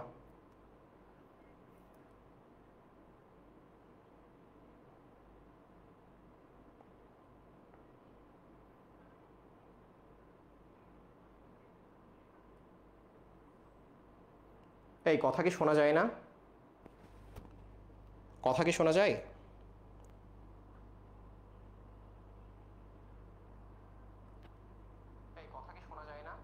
হ্যাঁ শোনা যায় তো, কে বলছে সাউন্ডের সমস্যা? পুরো শোনা যায়, কোনো সমস্যা নাই। হ্যাঁ, তো ইসরাত জাহান বলতেছে ক্ষুদ্রান্ত, গুড। তাহলে সেই হিসেবে আমি জানি ক্ষুদ্রান্ত কিন্তু বৃহদন্ত্রের থেকে লম্বা, ক্ষুদ্রান্তের দৈর্ঘ্য কিন্তু বৃহদন্ত্রের থেকে লম্বা। আমার প্রশ্ন হচ্ছে যে হ্যাঁ, ক্ষুদ্রান্ত বৃহদন্ত্রের থেকে লম্বা ঠিক আছে, দৈর্ঘ্যে লম্বা ঠিক আছে, তাহলে নামের ক্ষেত্রে কন্ট্রাডিক্টরি হয়ে গেল না? যেটা দৈর্ঘ্যে লম্বা সেটার নাম তো বৃহদন্ত্র হওয়া উচিত ছিল, আমি ক্ষুদ্র কেন দিছি সেইটার নাম? এটার নাম তো বৃহদন্ত্র হওয়া উচিত ছিল, তাহলে এটার নাম আমি ক্ষুদ্র কেন দিলাম? ঠিক আছে? তাহলে সেই হিসেবে এইটার ব্যাপারটা হচ্ছে এরকম যে এই ক্ষুদ্রান্তকে এজন্যই ক্ষুদ্রান্ত বলা হয় যে ক্ষুদ্রান্ত যেটা, এটা চিকন হয়। চিকন হওয়া মানে কি? এই ক্ষুদ্রান্তের ব্যাস কম। ক্ষুদ্রান্তের কি কম বলো? ব্যাস কম। ক্ষুদ্রান্তের ব্যাস কম। বৃহদন্ত্র যেটা, এটার ব্যাস বেশি। বৃহদন্ত্রের কি বেশি বলো? ব্যাস বেশি।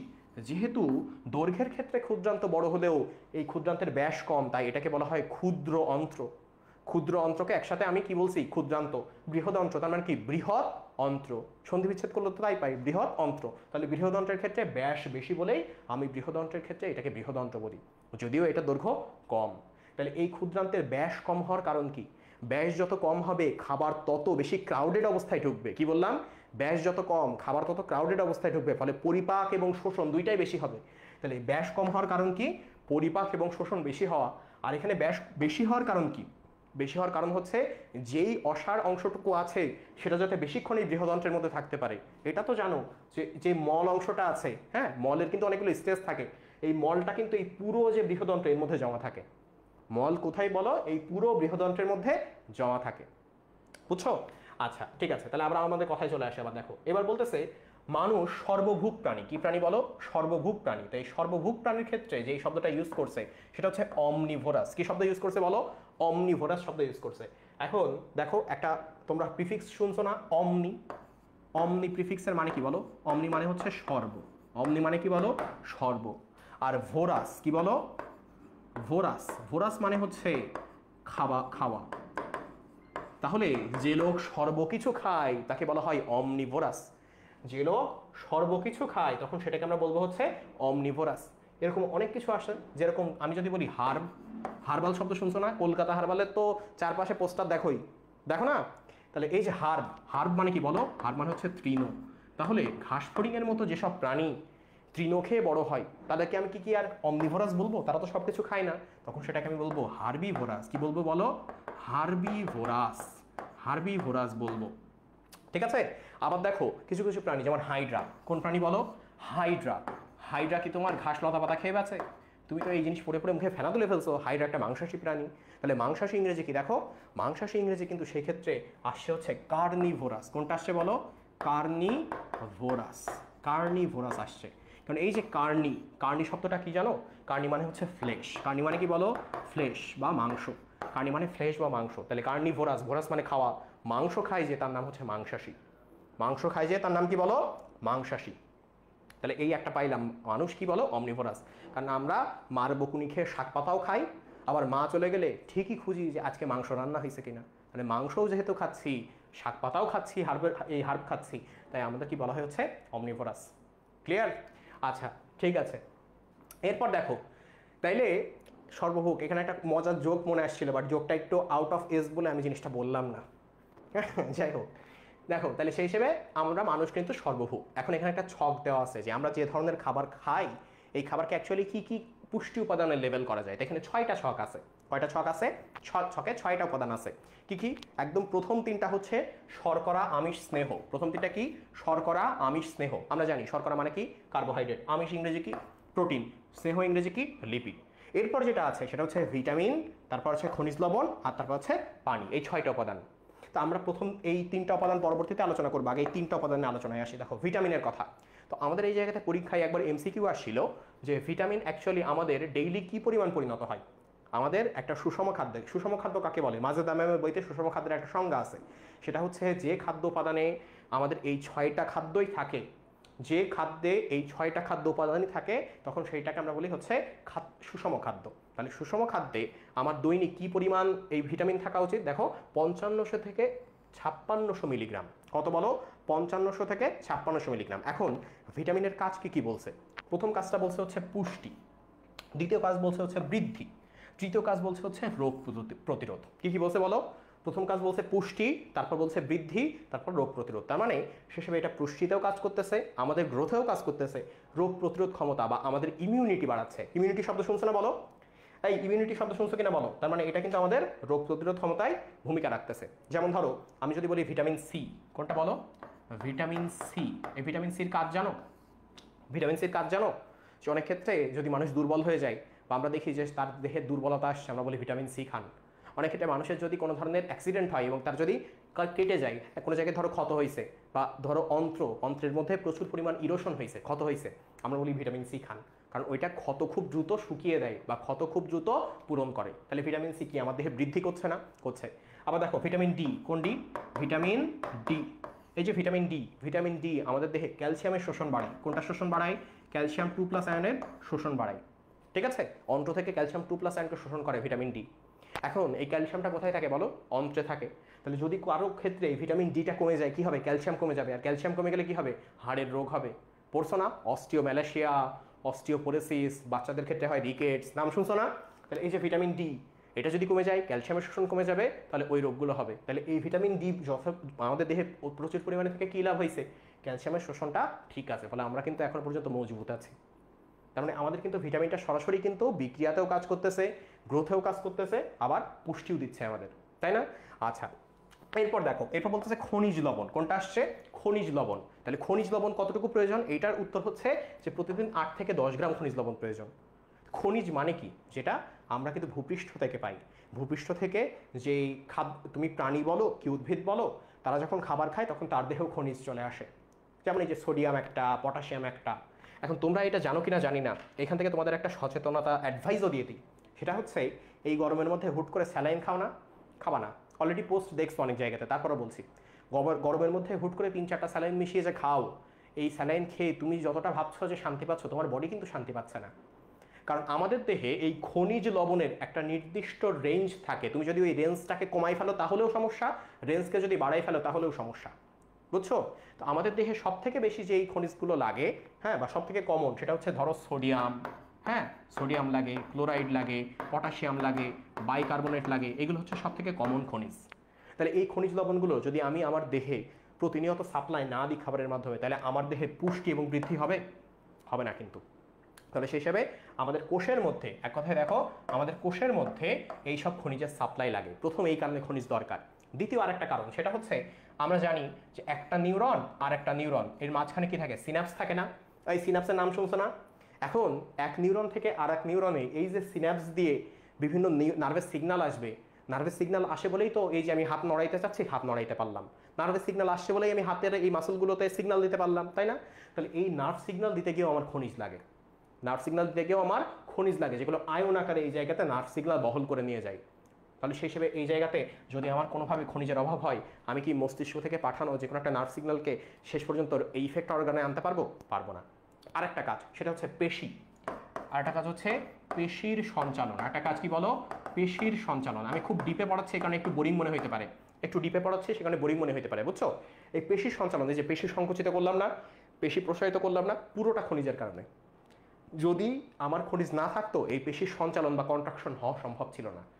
তার মানে অনেক ক্ষেত্রে দেখা যায় যে খনিজের অভাব, ওই মানুষ হাত পা নাড়াইতে পারছে না। কি হচ্ছে? ওই মানুষ হাত পা নাড়াইতে পারছে না, কিছুক্ষণ পরেই তার দেখা যাচ্ছে একটা সোডিয়াম ক্লোরাইডের সেলাইন দিয়ে দেওয়া হলো, ও নর্মাল হয়ে গেল। একদম, এটা চোখে দেখা। তাহলে সেই হিসেবে পেশির সঞ্চালনেও কি খনিজের ভূমিকা আছে। সবশেষে দেখো পানি, সবশেষ কোনটা? পানি। পানির ভূমিকা কি? সহজ ভাষায় সেটা হচ্ছে প্রোটোপ্লাজমকে সিক্ত রাখা, প্রোটোপ্লাজমকে সিক্ত বা ভেজা রাখা, সজীব রাখা। এই আমাদের কোষের মধ্যে কিন্তু অনেক বিক্রিয়া হয়, তাহলে এই বিক্রিয়ার জন্য কোনটা দরকার বলো? যে কোনো বিক্রিয়ায়, যে কোনো জৈব রাসায়নিক বিক্রিয়া আমার পানি দরকার। কি দরকার? পানি দরকার। তুমি যদি পানি না দাও, কোষের মধ্যে পানি শূন্যতায় কোনো বিক্রিয়া সম্ভব হবে? হবে না। ফলে ওই কোষ খাবার গ্রহণও করতে পারবে না, বিপাকও করতে পারবে না, সেগুলোকে শোষণ করে শক্তিতে পরিণত করতে পারবে না। বোঝা গেছে? তাহলে পানিটাও কিন্তু দরকার এই হিসেবে। এই ক্লিয়ার কিনা বলো? আমি বুঝতে পারছি না যে অ্যাকচুয়ালি কতজন ক্লাসে আছো।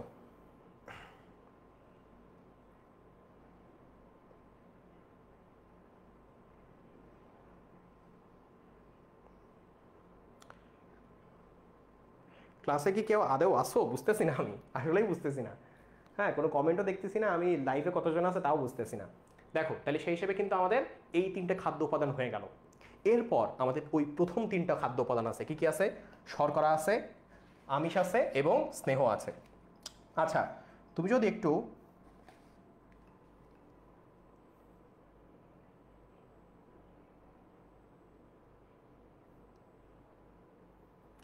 দেখো, তুমি যদি একটু মানুষের খাদ্য পরিপাকের প্রণালীতে আসো, সরি, আমি শর্করা আমিষ স্নেহ নিয়ে কথা বলছিলাম, তাই না? আচ্ছা, এখানে আসো। দেখো, তাহলে শর্করা আমিষ স্নেহের এই জায়গাতে আছে। শর্করার কাজটা কি? তাপশক্তি উৎপাদন, দেহের কর্মক্ষমতা বৃদ্ধি, তাপশক্তি উৎপাদন করে। যে কোনো খাবারের মূল কাজই হচ্ছে তাপশক্তি উৎপাদন করা। এবং দেখো, স্নেহ জাতীয় পদার্থ যে, তারও মূল কাজ হচ্ছে তাপশক্তি উৎপাদন করা। বুঝছো?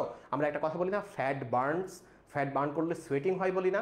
কারণ কি? ওটা তাপশক্তি তৈরি করে, আমাদের দেহে ফ্যাট তাপশক্তি তৈরি করে। এছাড়া দেহের বৃদ্ধি, কোষ গঠন, ক্ষয়পূরণ, এগুলো কার কাজ?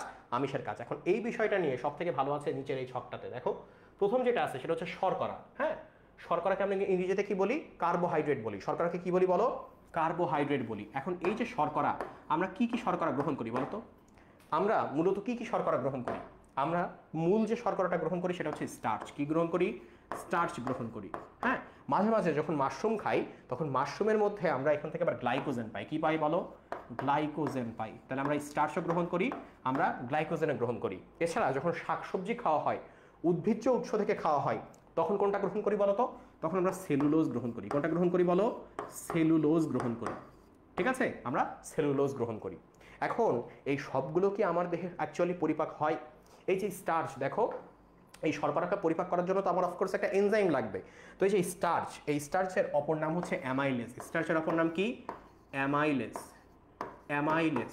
তাহলে এখন যেহেতু আমরা অধিকাংশ যে খাবার খাই, যেমন ভাত খাই, ভাত একটা স্টার্চ, তাহলে আমরা অধিকাংশ শর্করা জাতীয় খাবার খাই কিন্তু স্টার্চ, এবং স্টার্চকে যেহেতু অ্যামাইলেজ বলা হয়, তাই শর্করা পরিপাককারী এনজাইমের নাম হচ্ছে অ্যামাইলোলাইটিক এনজাইম। কি বলো? অ্যামাইলো লাইটিক এনজাইম। কি না এনজাইম বলো? Amylolytic enzyme. ঠিক আছে, কি বলা হয় এটাকে? বলো অ্যামাইলোলাইটিক এনজাইম, যেহেতু অ্যামাইলেজকেই ভাগ করা হয়। আচ্ছা, এই গ্লাইকোজেন কোথায় থাকে বললাম? মাশরুমের মতো বিভিন্ন উপাদান বা ছত্রাকে যেগুলো, সেগুলোতে হচ্ছে গ্লাইকোজেন থাকে। সেলুলোজ যেটা অন দ্য আদার হ্যান্ড, দেখো এই স্টার্চ এবং গ্লাইকোজেন দুইটার ক্ষেত্রেই আমার আলফা বন্ড থাকে। কি বন্ড থাকে বলো? আলফা বন্ড থাকে, আলফা বন্ড। কিন্তু এই সেলুলোজের ক্ষেত্রে আমার থাকে হচ্ছে বিটা বন্ড। কোনটা থাকে? Beta bond. এখন আমার যে অ্যামাইলোলাইটিক এনজাইমগুলো আছে সেগুলো আলফা বন্ডকে ভাঙতে পারে, কিন্তু বিটা বন্ডকে ভাঙতে পারে না। ফলে এই সেলুলোজ যেটা, এইটা আমি খাইলেও আমার দেহে এই সেলুলোজ কিন্তু ভাঙবে না, কিন্তু স্টার্চ বা গ্লাইকোজেন খাইলে স্টার্চ বা গ্লাইকোজেন ভেঙে যাবে। বুঝছো? তাইলে সেই হিসেবে এই অ্যামাইলোলাইটিক এনজাইম কোনটাকে ভাঙবে? স্টার্চ এবং গ্লাইকোজেনকে ভাঙবে, কিন্তু সেলুলোজকে ভাঙতে পারবে না। তখন তুমি আমাকে প্রশ্ন করবা, ভাইয়া ভাঙতেই যদি না পারে তাহলে সেলুলোজ খেয়ে লাভ আছে? আছে।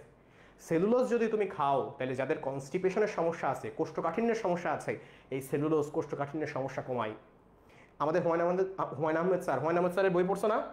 আমাদের হুমায়ুন আহমেদ স্যার, বলতো আমাদের হুমায়ুন আহমেদ স্যার কীভাবে মারা গেছিল? কোলন ক্যান্সারে মারা গেছিল।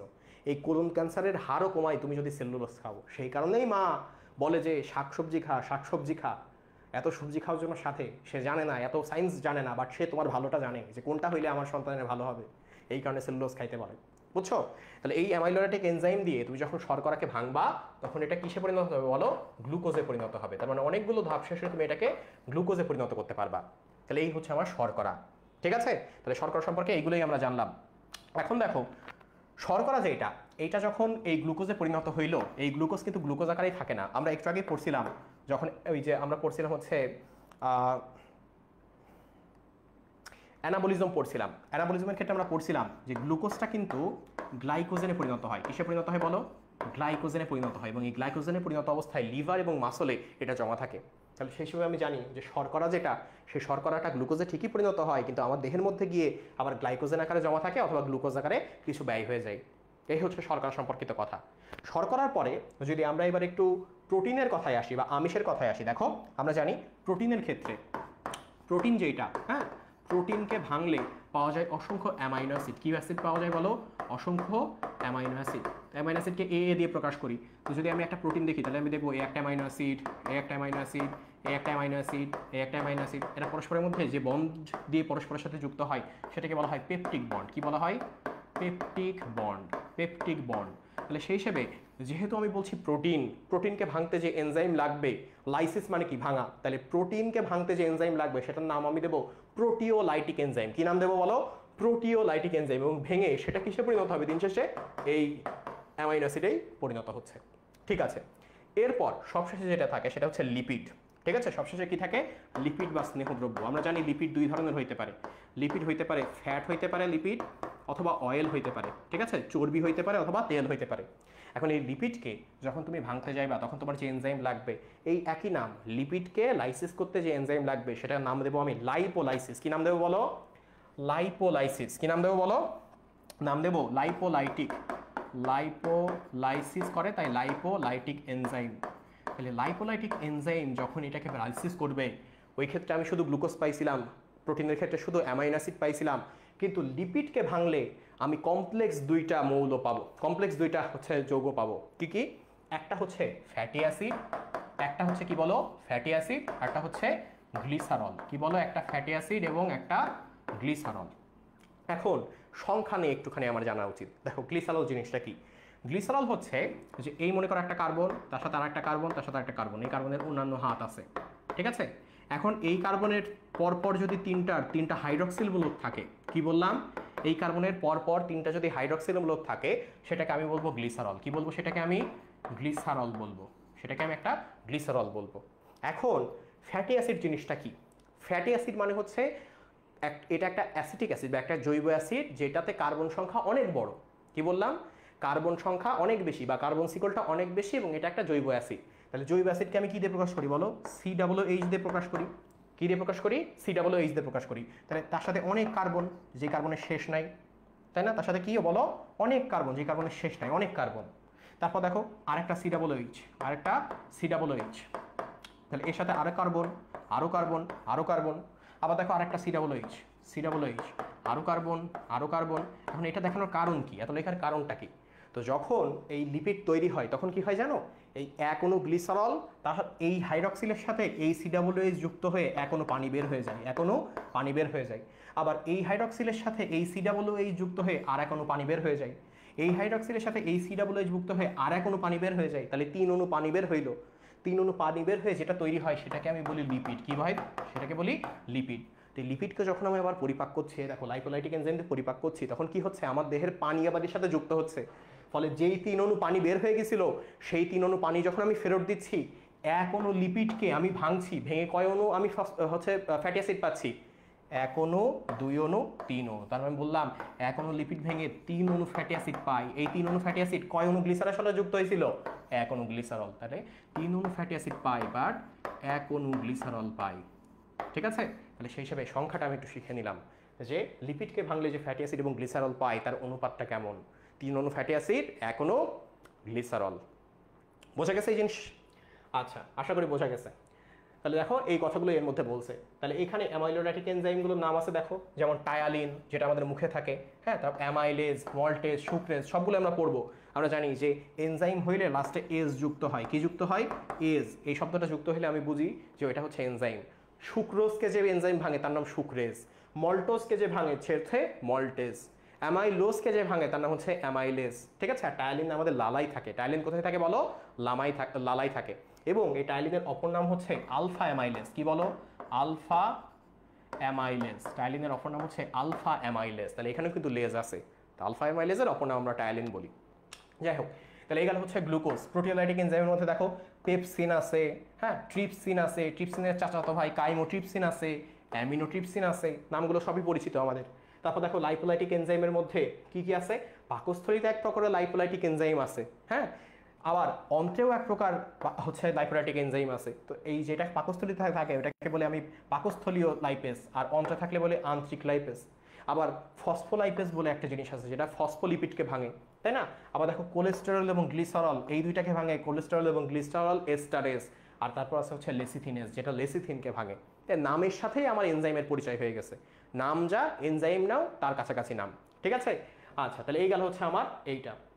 এবার দেখো মুখবিবরে খাদ্যের পরিপাক। মুখবিবরে কি? খাদ্যের পরিপাক। আমরা জানি মুখের মধ্যে মূলত খাদ্যকে এপার ওপার করে উপর নিচে করে লালার সাথে মেশাইতে যেই অঙ্গটা কাজ করে সেটার নাম হচ্ছে টাং বা জিহবা। কি বলো? টাং বা জিহবা। তাহলে সেই হিসেবে এই যে টাং বা জিহবা, টাং বা জিহবা এটা কি দিয়ে তৈরি বলো তো? এটা পেশি দিয়ে তৈরি, তাই না? এটা পেশি দিয়ে তৈরি। এখন এই যে পেশির দলাটা, টাঙের যে দলাটা, এটা কিসের সাথে যুক্ত থাকে? অন্য কোনো পেশি বা মাংসের সাথে না। বলে না অনেক সময় যে তোর জিহ্বা টান দিয়ে ছিঁড়ে ফেলবো, এটা কিন্তু খুব কঠিন। কারণ কি? কারণ এই পেশিটা এক প্রকার অস্থির সাথে যুক্ত থাকে। কিসের সাথে বলো? অস্থি বা হাড়ের সাথে যুক্ত থাকে। তোমরা কেউ আমাকে বলতে পারবা যে আমাদের জিহবা কোন হাড়ের সাথে বা কোন অস্থির সাথে যুক্ত থাকে? তোমরা কেউ আমাকে বলতে পারবা যে আমাদের জিহবা কোন অস্থির সাথে যুক্ত থাকে? আমাদের জিহবা কোন অস্থির সাথে যুক্ত থাকে, এটা কি বলতে পারবা?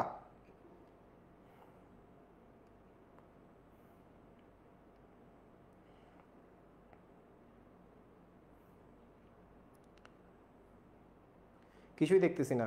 কমেন্ট কি আদৌ কেউ করতেছে তাও বুঝতেছি না। এটা আমার মোবাইলের কোনো ম্যাল ফাংশন হইতে পারে।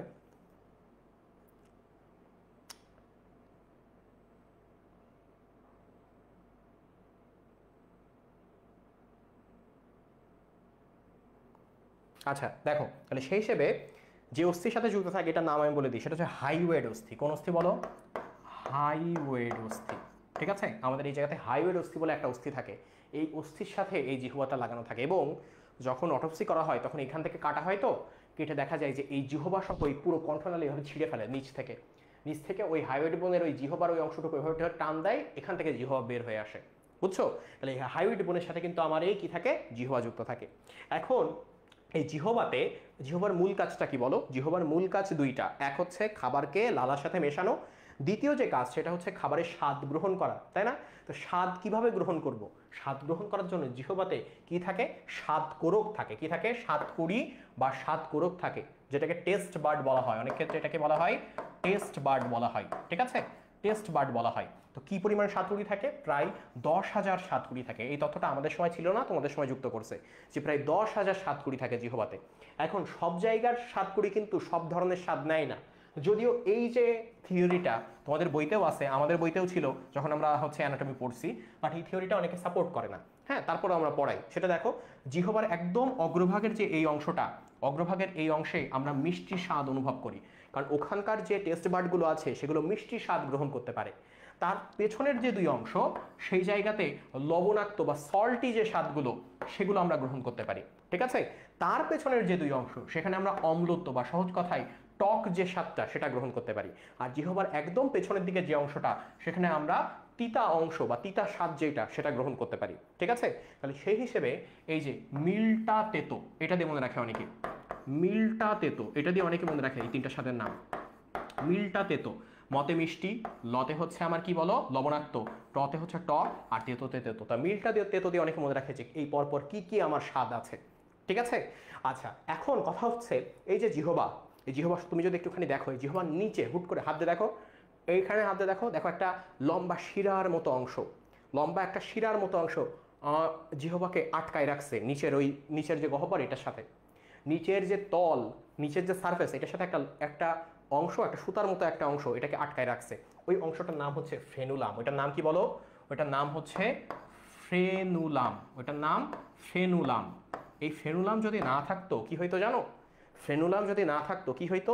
এই ফ্রেনুলাম না থাকলে জিহ্বাটা, আমরা যখন ঘুমাই থাকতাম, আমাদের ওই জিহ্বাটা আমাদের পুরো গর্ত, মুখের যে গর্ত, ওই গর্ত বুঝাই দিত, ফলে ঘুমের মধ্যে আমরা শ্বাসকষ্টে মারা যাইতাম। তাহলে ফ্রেনুলাম দেওয়ার কারণটা কি? যাতে জিহ্বা একটা নির্দিষ্ট রেঞ্জ পর্যন্ত উপরে উঠতে পারে, গিয়ে যেন আমাদের গর্তকে ব্লক করে না দেয়। বুঝছো? অনেক মানুষের দেখা যায় যে ফ্রেনুলামটা জন্মগতভাবে ছোট হয়, মানুষের কথা বলতে পারে না, অধিকাংশ ক্ষেত্রে তোতলায়, তো এভাবে কথা বলে, তো তখন ডক্টররা আবার সার্জারি করে ফ্রেনুলাম একটু লম্বা করে দেয়, ফলে সে তখন সহজে কথা বলতে পারে। যাই হোক, তো স্বাদের ব্যাপারে আমরা কথা বলছিলাম, তাই না?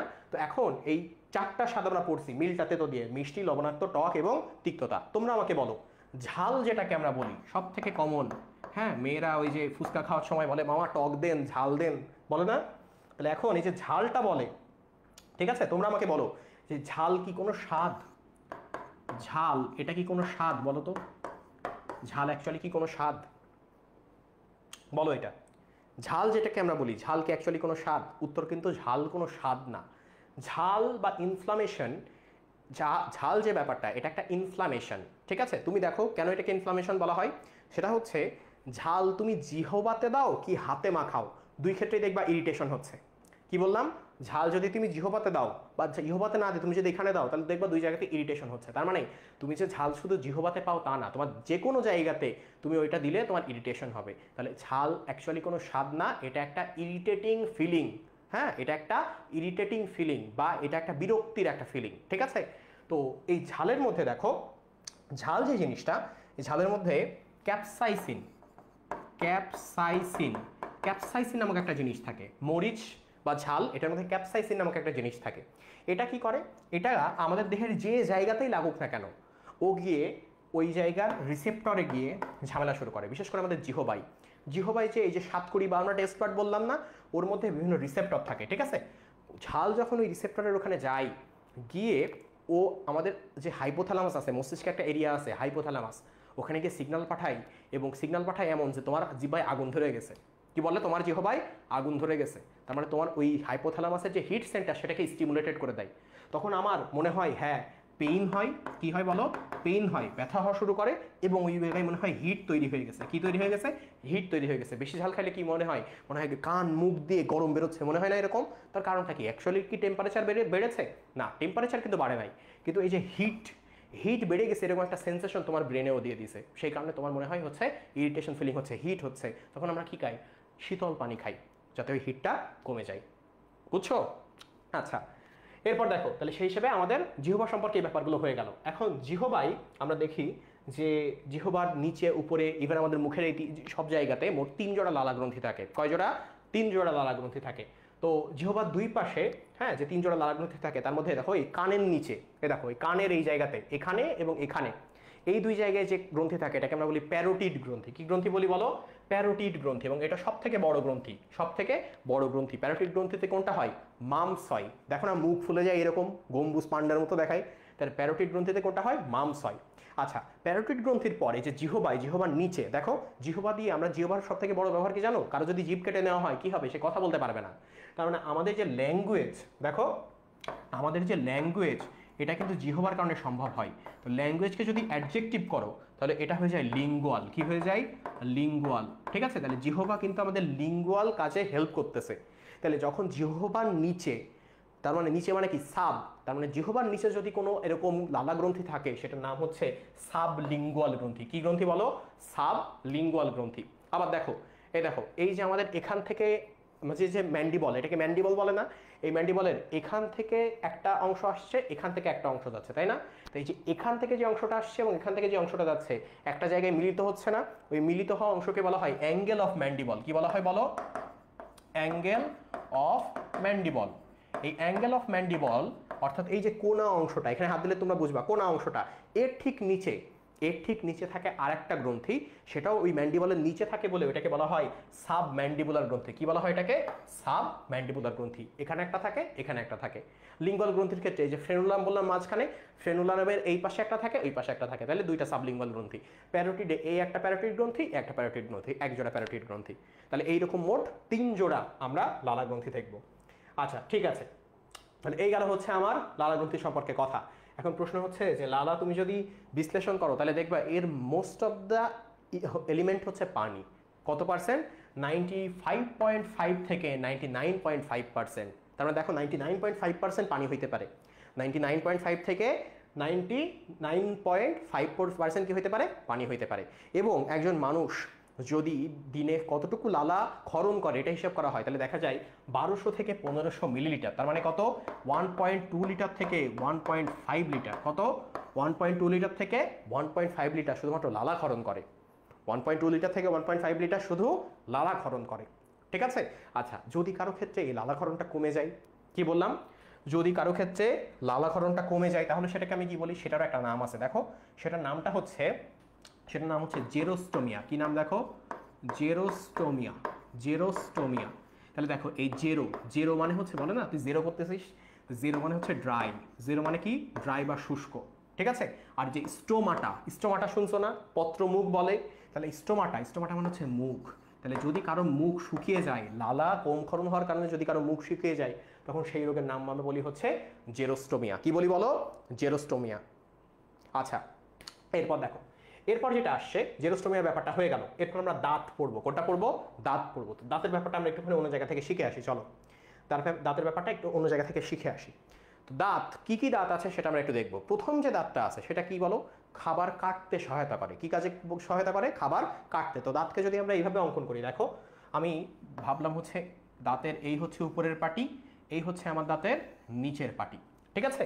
তো এই দাঁতের এইখানে দেখো দুইটা এবং এই উপরের পাটিতে দুইটা এক প্রকার বিশেষ দাঁত থাকে। এটার কাজ কি জানো? এই তোমাদের অনেকের ওই অভ্যাস আছে না? আমার এক বন্ধুর এই অভ্যাস আছে। কি করে? এই হাতের নখ নিয়ে এই দাঁত কাটে, সবসময় দাঁত কাটে। তাহলে এই দাঁতে যে নখ দিয়ে কাটতেছে, নখটা যে কাটতেছে কোন দাঁত দিয়ে কাটতেছে? সামনের এই যে এই দাঁত দিয়ে। তাহলে এই যে সামনের দুইটা দাঁত দেখতেছে, উপরের এবং নিচের, এটার নাম হচ্ছে কর্তন দাঁত। কি দাঁত বলো? এটার নাম হচ্ছে কর্তন দাঁত। এখন এই কর্তন মানে হচ্ছে কাটা। কর্তন মানে কি? কাটা।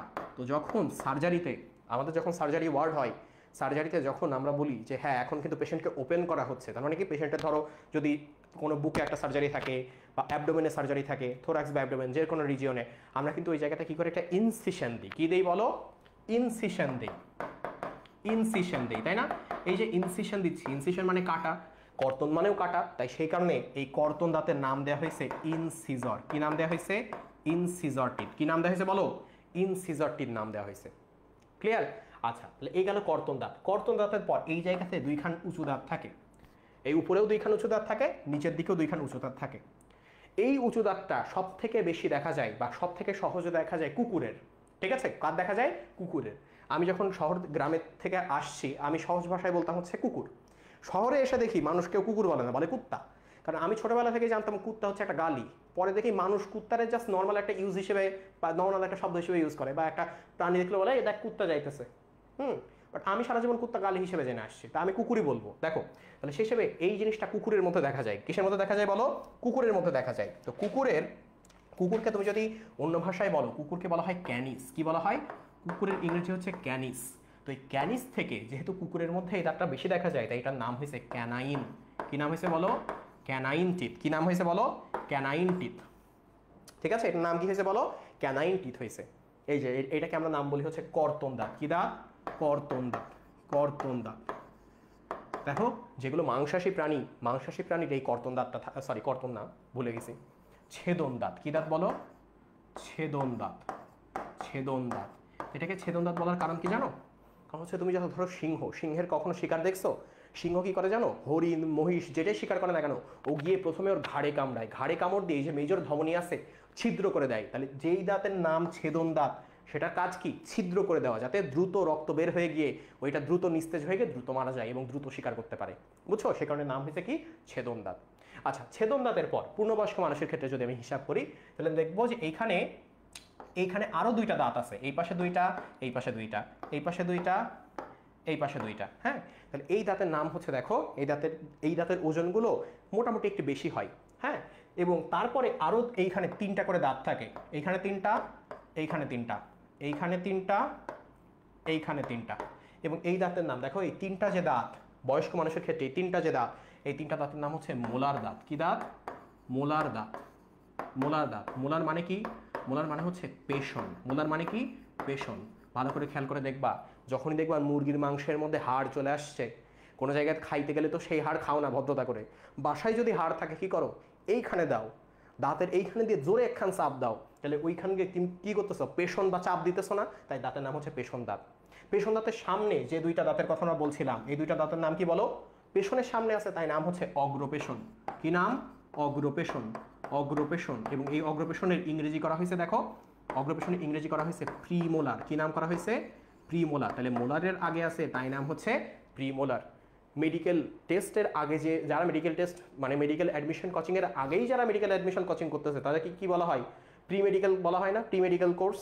তো এই ক্ষেত্রেও মোলারের আগেই যারা আছে সেটা হচ্ছে প্রিমোলার। বোঝা গেছে? তাহলে দাঁতের নামগুলো কিভাবে আসছে সেগুলো বোঝা গেছে না? বলো দাঁতের নাম কিভাবে আসছে, বোঝা গেছে? আচ্ছা,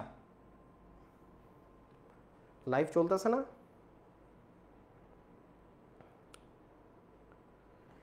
আচ্ছা, এরপর চলো। এরপর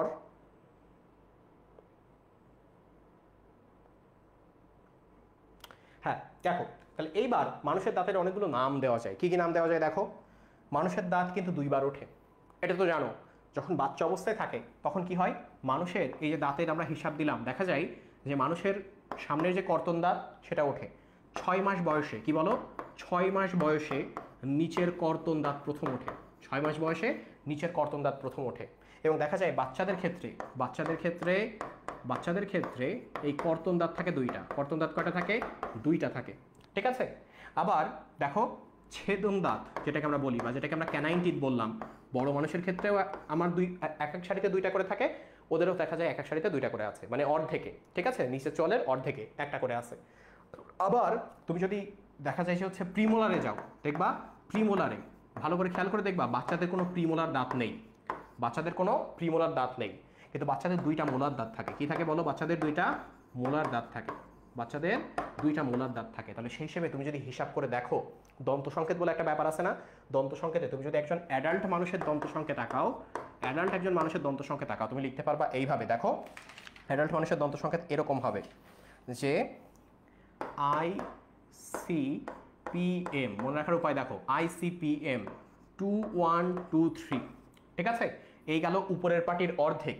তাহলে উপরের পাটির দুই পাশে পুরো উপরের পাটি এর দ্বিগুণ দাঁত হবে। এবার নিচের পাটিতে আসো, নিচের পাটিতে কি হয়? ICPM 2 1 2 3। তাহলে নিচের পাটির অর্ধেকে হইলে এত পরিমাণ দাঁত, বাকি অর্ধেকে কি পরিমাণ দাঁত? তার দ্বিগুণ দাঁত। তাহলে সেই হিসেবে তুমি এখান থেকে হিসাব করে দেখো, এখানে 2 আর 1 3, 4 5 6 7 8, 8 হচ্ছে। তাহলে 8 গুণ 2, নিচেও 8 গুণ 2। তাহলে সেই হিসেবে দেখো উপরেও 16টা দাঁত, নিচেও 16টা দাঁত, মোট কয়টা দাঁত? 32টা দাঁত। এই হচ্ছে আমার মানে জুলজির অবস্থা। 16/16 = 32। বুঝছো? এই হচ্ছে জুলজির অবস্থা, 16/16 = 32। তাহলে এই হচ্ছে একজন পূর্ণবয়স্ক মানুষের ক্ষেত্রে। এবং বলা হয় যে 21 বছর বয়সে, কত বছর বলো? 21 বছর বয়সে একজন মানুষের 32টা দাঁত থাকে। এবং এই 32টা দাঁতের মধ্যে 3টা দাঁত থাকে মোলার দাঁত। 3টা কয় দাঁত? দেখো দেখো M3, 3টা দাঁত থাকে মোলার দাঁত। এখন এই যে 3টা মোলার দাঁত, এর মধ্যে M3 যেটা, অর্থাৎ তৃতীয় মোলার যেটা, এটার নাম হচ্ছে আক্কেল দাঁত। এটার নাম কি বলো? আক্কেল দাঁত। আক্কেল দাঁত। ইংরেজিতে এটাকে বলা হয় হচ্ছে উইজডম টিথ। কি টিথ বলা হয়? Wisdom teeth.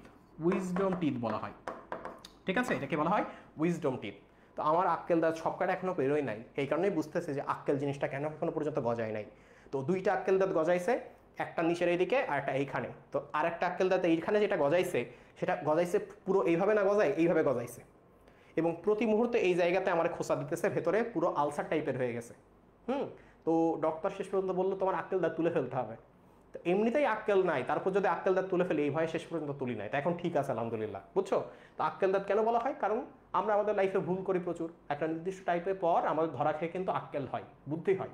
তাহলে এই টাইমটা কত বছর? 21 বা 25 বছরের পর আমাদের বুদ্ধি হয়। সেই কারণে বলা হয় যে আক্কেল দাঁত ওঠা মানে তার এখন কিছুটা আক্কেল হয়েছে, আগের মতো বেআক্কেল নাই সে, বুঝছো? আর বাচ্চাদের ক্ষেত্রে আমরা যখন এই দন্ত সংখ্যাটা লিখবো তখন কিরকম হয় বলো? তখন হয় আইসিপিএম ঠিকই থাকে, আইসিপিএম ঠিকই থাকে। হ্যাঁ, নিজের ক্ষেত্রে আমি দেখবো হ্যাঁ সেই আইসিপিএম আছে, কিন্তু আমি আগেই জানি যে বাচ্চাদের কিন্তু কোনো প্রিমোলার দাঁত নেই। আবার দেখো এই ক্ষেত্রে ইনসিজার 2টা করে থাকে, ক্যানাইন একটা করে থাকে, কিন্তু মোলার অ্যাডাল্টের যেখানে 3টা থাকে, এর ক্ষেত্রে কিন্তু সেই আক্কেল দাঁত বা উইজডম টিথ নাই, কারণ বাচ্চাদের তো সেই উইজডম নাই, বাচ্চারা তো নাদান। তাহলে শেষে আমি M2 বসাই দিলাম, তাহলে 2 1 2 2 1 2। তাহলে এইটাই আমি জানি প্রতি ক্ষেত্রে কয়টা করে আছে, উপরের পার্টির অর্ধেকে এত আছে, তাহলে উপরের পার্টিতে পুরো এত, নিচের পার্টিতে পুরো এত। তাহলে সেই হিসেবে আমি হিসাব করে দেখবো 2 আর 1 3 4 5, তাহলে সেই হিসেবে গুণ করো 5 গুণ 2 বাই 5 গুণ 2, তার মানে হইল 10 বাই 10। তাহলে বাচ্চাদের কয়টা দাঁত থাকে? 20টা দাঁত। কয়টা দাঁত থাকে বলো? 20টা দাঁত। তাহলে সেই হিসেবে তুমি বলতে পারবা কি যে একটা বাচ্চা 6 মাসে দাঁত ওঠা শুরু করে, 6 থেকে 7 বছরে, 6 থেকে 7 বছরে তার দুধ দাঁত সবগুলো উঠে যায়, তার দুধ দাঁত সব উঠে যায়। দুধ দাঁত উঠে যাওয়ার পর এই দুধ দাঁত আবার পড়তে থাকে, পড়ে গিয়ে 21 বছর বয়সের মধ্যে তার সবগুলো দাঁত, ওই যে 32টা দাঁত, সেটা উঠে যায়, বুঝছো? কারো কারো ক্ষেত্রে এটা ভ্যারি করে, বাট আমরা ধরে নিই 21 বছর বয়সে তার সবকটা দাঁত উঠে গেছে। ক্লিয়ার এই পর্যন্ত? আচ্ছা, তাহলে এখন এই যে মানুষের দাঁত, অ্যাকচুয়ালি দেখা যায় মানুষের দাঁত একবার পড়ে একবার ওঠে, তার মানে অ্যাকচুয়ালি কিন্তু মানুষের দাঁত দুইবার ওঠে, ছোটবেলায় একবার আর দাঁত পড়ে যাওয়ার পর একবার। এই কারণে মানুষের দাঁতকে একটা বিশেষ নামে ডাকা হয়। মানুষের দাঁতকে কি নামে ডাকা হয়? একটা বিশেষ নামে ডাকা হয়। এই নামটা হচ্ছে ডাইফায়োডন্ট। কি নামে ডাকা হয়? ডাইফায়োডন্ট। ডাইফায়োডন্ট নামে ডাকা হয়। দেখো ডাই মানে হচ্ছে 2, ফায়ো, ফায়ো দেখো ফায়ো মানে হচ্ছে গ্রো, ফায়ো মানে কি? গ্রো। ডাই মানে হচ্ছে 2, তাইলে 2বার গ্রো করে বলে মানুষের দাঁতকে কি বলা হয়? ডাইফায়োডন্ট বলা হয়। মানুষের দাঁতকে ডাইফায়োডন্ট বলা হয়, কিন্তু কুমিরের দাঁতকে কিন্তু আমি ডাইফায়োডন্ট বলতে পারবো না। তার কারণটা কি জানো? কারণটা হচ্ছে কুমিরের দাঁত তুমি একবার তোলো আবার উঠবে, আবার তোলো আবার উঠবে, আবার তোলো আবার উঠবে, তাহলে কুমিরের দাঁত ডাইফায়োডন্ট না, ওর যতবার তোলা হবে ততবার উঠবে। মানুষের এই সীমাবদ্ধতা আছে। যদিও আমার এক দুঃসম্পর্কের চাচা ছিল, তার ওই দুধ দাঁত পড়ে যাওয়ার পর অ্যাডাল্টই তো পড়ে গেছিল, সেখানে আরেকবার দাঁত উঠছিল। তাহলে তার ক্ষেত্রে রেয়ার ঘটনা, বাট রেয়ারলি দেখা যায় মানুষের ক্ষেত্রে কমনলি মানুষ হচ্ছে ডাইফায়োডন্ট। আরেকটা কথা বলা যায়, মানুষ হচ্ছে থেকোডন্ট। কি বলো? মানুষ হচ্ছে থেকোডন্ট। মানুষ কি বলো? থেকোডন্ট। তার মানে এই যে দাঁতটা, এই দাঁতটা কিন্তু হাড়ের মধ্যে থাকে, দাঁতটা মাংসের মধ্যে প্রথিত থাকে না শুধুমাত্র, এটা একদম আমাদের এই যে ম্যান্ডিবল, যেটা এই ম্যান্ডিবলের হাড়ের মধ্যে থাকে, যেহেতু একেবারে ভেতরে গর্তের মধ্যে ঢোকানো থাকে, তাই এটার নাম হচ্ছে থেকোডন্ট। মানুষের দাঁতকে থেকোডন্ট বলা যায়। আবার দেখো মানুষের দাঁতে, তুমি নিজের দাঁতের দিকে তাকাই দেখো, এক একটা সাইজ না, কোনো দাঁত সমান, কোনো দাঁত হুট করে ক্যানাইন দাঁতটা উঁচু, তারপর আবার সমান, কোনোটা মোটা। তাহলে শেষে মানুষের দাঁতকে দেখা যায় হচ্ছে হেটেরোডন্ট। কি নামে দেখা যায়? হেটেরোডন্ট। কি নামে দেখা যায়? হেটেরোডন্ট। হেটেরো মানে কি বলো? হেটেরো মানে ভিন্ন, ডন্ট মানে হচ্ছে দাঁত। তাহলে এক একটা দাঁত এক এক রকম, 4 ধরনের ভিন্ন দাঁত দেখা যায়। শব্দ কটা দাঁত সমান না, তাই মানুষের দাঁত হচ্ছে হেটেরোডন্ট। ছাগলের দাঁত দেখো, ছাগলের সব দাঁত সমান, ছাগলের সব দাঁত সমান, তাহলে ছাগলের দাঁতকে আমি বলবো হোমোডন্ট, বাট মানুষের ক্ষেত্রে কি? হেটেরোডন্ট। ক্লিয়ার এই পর্যন্ত? এই পর্যন্ত ক্লিয়ার কিনা বলো? ক্লিয়ার। তাহলে এই হচ্ছে দাঁতের বিভিন্ন ধরনের কথাবার্তা। এইবার চলে আসা হচ্ছে যে আমার দাঁত থেকে আমি যখন খাবারটাকে, দাঁতের খাবার যখন চিবিয়ে চিবিয়ে আমি যখন অন্ননালীতে পাস করতেছি, অন্ননালীতে ওই চিবানো খাবারের একটা নাম আছে, সেই নামটা কি দেখো? খাদ্যমণ্ড বা বোলাস। কি নাম বলা হয় এটাকে? খাদ্যমণ্ড বা বোলাস বলা হয়। তাহলে এই যে আমরা যে খাবারটা একেবারে গলবিল দিয়ে পাস করে অন্ননালী পথে নিয়ে যাচ্ছি, ওটাকে বলা হয় হচ্ছে বোলাস। ঠিক আছে? আচ্ছা, এইবার ইসোফেগাস দিয়ে খাবারটা চলে আসলো। খাবার যখন চলে যাচ্ছে তখন আমার প্রশ্ন আসে, মুখে যে এত চিবাইলাম, মুখে চিবানো এই খাবার অ্যাকচুয়ালি কি হজম হয়েছে, বা মুখে কোনো ধরনের হজমের কাজ হয় কিনা? তো আমাদের মুখে কিন্তু দেখো দেখো কি পরিপাক হয় সে সম্পর্কে একটা আইডিয়া দিছে। তো পরিপাকের মধ্যে প্রথমে যেটা বলছে সেটা হচ্ছে শর্করা পরিপাক। কি পরিপাক? শর্করা। তো আমরা দেখতেছি মুখে অ্যাকচুয়ালি শর্করা পরিপাক হয়, কারণ আমাদের লালায় দুই ধরনের এনজাইম থাকে। একটা এনজাইমের নাম হচ্ছে দেখো টায়ালিন। কি এনজাইম? টায়ালিন। টায়ালিন বানান কি বলো? টায়ালিন বানান কি? TYALIN, ptyalin. টি দিয়ে শুরু না। নিউমোনিয়া যেমন পি দিয়ে শুরু, টাইফয়েড যেমন আমরা পি দিয়ে দেখি, তেমনি টায়ালিনও কিন্তু পি দিয়ে শুরু। ঠিক আছে, টায়ালিন। আরটা কি? মল্টেজ। তার মানে আমাদের খাবারের মধ্যে যে কোনো একটা জটিল শর্করাকে টায়ালিন এবং মল্টোজ জাতীয় শর্করাকে কি করে? মল্টেজ। এরা সরল শর্করায় পরিণত করার চেষ্টা করে। কিভাবে? দেখো দেখো এখানে একটা দেওয়া আছে, জটিল একটা শর্করা, সেটাকে টায়ালিন প্রথম টার্গেট করে যে এরে আমার ভাঙা লাগবে, ভেঙে ওই জটিল শর্করাকে ও বানায় মল্টোজ। মল্টোজ এবার মল্টেজের কবলে চলে যায়। মল্টেজ তখন মল্টোজকে ভেঙে কিসে পরিণত করে? গ্লুকোজে পরিণত করে। তার মানে এখান থেকে বুঝলাম আমাদের মুখে কিছু পরিমাণ শর্করা কিন্তু গ্লুকোজে পরিণত হয়। তাহলে শর্করা পরিপাক গেল। এবার তুমি যদি আমিষ পরিপাকে আসো, কোন পরিপাক? আমিষ পরিপাক, তাহলে দেখবা মুখে কোনো প্রোটিওলাইটিক এনজাইম নাই। তার মানে মুখে তুমি একখান গোস্ত নিয়ে যতই চিবাও না কেন, তোমার মুখে কোনো ধরনের আমিষ পরিপাক হবে না, অ্যামাইনো অ্যাসিড হওয়ার তো প্রশ্নই আসে না। ঠিক আছে, তাহলে সেই হিসেবে কোনো রাসায়নিক পরিবর্তন মুখে কিন্তু ঘটে না। তারপর বলতেছে কি? স্নেহ পরিপাক। স্নেহ পরিপাকে দেখো, স্নেহ পরিপাকের কোনো এনজাইমও নাই। তার মানে তোমার একখান চর্বি দেওয়া হইলে বললো বাবা চিবাও, যতই চিবাও না কেন ওই চর্বি টুকরো টুকরো হয়ে গেলেও দাঁত দিয়ে টুকরো টুকরো করো, ওই চর্বি কিন্তু তোমার ফ্যাটি অ্যাসিড বা গ্লিসারলে পরিণত হবে না। ঠিক আছে, আচ্ছা, তাহলে সেই হিসেবে কিন্তু আমার মোটামুটি এই কি পরিপাক হয় মুখের মধ্যে, মুখে কি দাঁত আছে, এই ব্যাপারগুলো সবই হয়ে গেছে, দন্ত সংকেতের ব্যাপারটাও হয়ে গেছে। এইবার চলো পাকস্থলিতে আসো একটু। আমরা পাকস্থলী পড়াই শেষ করবো, যেহেতু আজকে রাত অনেক হয়ে গেছে। ঠিক আছে, রাত অনেক হয়ে গেছে। আমার একখান দাদা আছে ভাই, আমার একটা গল্প বলি। হ্যাঁ, একখান দাদা আছে, দাদা না অ্যাকচুয়ালি নানা। তো মুখে একখানও দাঁত নাই, কিন্তু মাংস খায় কি বাবারে বাবা, মানে মাংস তার সামনে দেওয়া লাগবে, যত পিস দিবা তত পিস খাবে। বয়স 80-র উপরে, খায় সেরকম। হ্যাঁ, তো মুখে একখান দাঁতও নাই, তার অবস্থা ওই রকম 16/16 একখান দাঁত বোধহয় পেছনের দিকে প্রিমোলারে আসতে, মোলারের দিকে আসে, ওই দাঁত দিয়ে সিবাই সাবার করে ফেলে। বুঝছো? আচ্ছা, এবার চলে আসো হচ্ছে পাকস্থলীর ক্ষেত্রে। তো পাকস্থলীর ব্যাপারগুলো অলরেডি আমরা অনেকেরই পড়াই ফেলছি। দেখো দেখো সেই কার্ডিয়াক স্ফিংক্টার বা কার্ডিয়া অঞ্চল, এই সেই ফান্ডাস, এই ছোট বাঘ বড় বাঘ, এই হচ্ছে মূল দেহ, এই পাইলোরাস পাইলোটিক স্ফিংক্টার পড়ছি না আমরা? তাহলে কথাগুলো জাস্ট আমরা একবার করে পড়ে যাবো যে পাকস্থলী জিনিসটা কোথায় অবস্থিত। শিখাইছিলাম যে মধ্যচ্ছদা বা ডায়াফ্রাম তার নিচে অবস্থিত এবং উদরের উপরের দিকে অবস্থিত, তাই না? আচ্ছা, এবং আমরা পড়ছিলাম যে এর দৈর্ঘ্য হচ্ছে দেখো 30 সেন্টিমিটার লম্বা, প্রস্থ 15 সেন্টিমিটার চওড়া, অর্থাৎ তার অর্ধেক। এখন যখন একটা বাচ্চা মাত্র জন্মগ্রহণ করছে, তার পাকস্থলীর সাইজ আর আমার পাকস্থলীর সাইজ কি এক হবে? অবশ্যই না। কারণ একটা বাচ্চা যখন জন্মগ্রহণ করে তার পাকস্থলীর সাইজ হয় মাত্র 30 মিলিলিটার। কত বুঝছো? মাত্র 30 মিলিলিটার। 30 মিলিলিটার কিসের সমান? 1 আউন্সের সমান। 1 আউন্সের সমান। তামাক জিনিসটা আউন্সে বিক্রি হয়, তো 1 আউন্সের যা ওজন 30 মিলিলিটারের তাই ওজন। বুঝছো? এই বাচ্চা যখন আস্তে আস্তে বড় হয়ে বয়ঃসন্ধিকালে আসে, তখন কিন্তু তার পাকস্থলীর সাইজ বড় হয়, কারণ সে খাবার বেশি খাচ্ছে। তাহলে তার পাকস্থলীর সাইজ বয়ঃসন্ধিকালে হয়ে যায় 1 লিটার। কত হয়ে যায়? 30 মিলিলিটার থেকে 1000 মিলিলিটার হয়ে যায় বা 1 লিটার হয়ে যায়। সে যখন অ্যাডাল্ট হয়ে যায় তখন এটা হয়ে যায় 1.5 থেকে 2 লিটার। তার মানে আমাদের অ্যাডাল্টের 1.5 থেকে 2 লিটার সাইজ দেখা যায় পাকস্থলীর। বুঝছো কতটুকু দেখা যায়? 1.5 থেকে 2 লিটার। এরপর বলতেছে কি দেখো, এরপর বলতেছে যে পাকস্থলীর যে অংশে অন্ননালী উন্মুক্ত হয় ওইটার নাম হচ্ছে কার্ডিয়া, এবং ওখানে যে স্ফিংক্টার থাকে নাম ছিল কার্ডিয়াক স্ফিংক্টার। তারপর এই যে গম্বুজ আকৃতির যে অংশটা, ওই যে গম্বুজ দেখতেছো না, গম্বুজ আকৃতির যে অংশ, এটার নাম হচ্ছে ফান্ডাস, এটাও আমরা দেখছি। তারপর এটাকে আমরা বলি ছোট বাঘ, এটাকে বলি বড় বাঘ, সেটাও আমরা দেখে ফেলছি। এবার কি বলতেছে? যে অংশটা ডিওডিনামে উন্মুক্ত হয় সেটার নাম হচ্ছে পাইলোরাস, সেটা আমাদের দেখা। এবং এখানে দুইটা কথা বলছে, একটা হলো স্ফিংক্টার, হ্যাঁ, একটা হলো কার্ডিয়াক স্ফিংক্টার, এটা হচ্ছে পাইলোরিক স্ফিংক্টার। অনেকে প্রশ্ন করে, যারা ক্লাস করতেছে একটু মনোযোগ দিয়ে করো। দেখো যে ভাইয়া ভালভ যে জিনিসটা, ভালভ আর স্ফিংক্টার যে জিনিসটা, দুইটার কাজ তো কাইন্ড অফ একই। দেখো ভালভ, আমাদের হার্টে ভালভ আছে না, হৃদয়ে ভালভ আছে না, কি করে? ভালভ কিন্তু রক্তের ব্যাকফ্লো বন্ধ করে, তার মানে রক্তকে একমুখী করে। ও এই বাম অলিন্দ দিয়ে ঢুকবে, বাম নিলয়ে যাবে, সেখান থেকে আমাদের লাংসে যাবে, লাংস থেকে আবার বাম যে ডান অলিন্দে ফেরত আসবে, সেখান থেকে ডান নিলয় হয়ে সারা দেহে ফেরত যাবে। রক্ত তো এরকম হইতে পারতো যে এই ডান অলিন্দ দিয়ে ঢুকে, বাম অলিন্দ দিয়ে ঢুকে বাম নিলয়ে যাওয়ার সময় কিছু রক্ত আবার এই বাম অলিন্দে ফেরত আসে না। কারণ কি? ওখানে ভালভ থাকে। পড়ছো না তোমরা? বাইকাস্পিড ভালভ, ট্রাইকাস্পিড ভালভ পড়ছো না? তাহলে ভালভ আর স্ফিংক্টার দুটোর মধ্যে পার্থক্য কি? পার্থক্য এইটাই, দেখো স্ফিংক্টারটা এরকম হয় যে এই মনে করো একটা নালী ছিল, এখান থেকে খাবার যাচ্ছে, খাবার যদি এখানে আসে, স্ফিংক্টারটা এরকম যে এইখানে সংকুচিত হয়ে যায়। এইখানে সংকুচিত হয়ে গেলে কি হবে? এই খাবার আর উঠতে পারবে না উপরের দিকে, এটা হচ্ছে স্ফিংক্টার। আর ভালভ হচ্ছে দেখো, ভালভ এরকম একটা অংশ থাকে যার মধ্যে পর্দা থাকে। কি থাকে বলো? যার মধ্যে পর্দা থাকে। এই দেখো একটা ট্রাইকাসপিড ভালভ। তাহলে এই পর্দা যখন সরে যায় তখন ওর মধ্যে খাবার যায়, মানে খাবার বা অন্য তরল যায়। এই পর্দা যখন বন্ধ হয়ে যায় আর কিছু চাইতে পারে না। তাহলে ভালভের ক্ষেত্রে এরকম পর্দা থাকে বা পাল্লা থাকে। আর এই স্ফিংটার মানে হচ্ছে ওইটা একটা পেশির জায়গা, যেই পেশিটা এরকম সংকুচিত হয়ে গিয়ে ওই জায়গাটা বন্ধ করে দেয়। বুঝছো? এই হচ্ছে দুইটার পার্থক্য।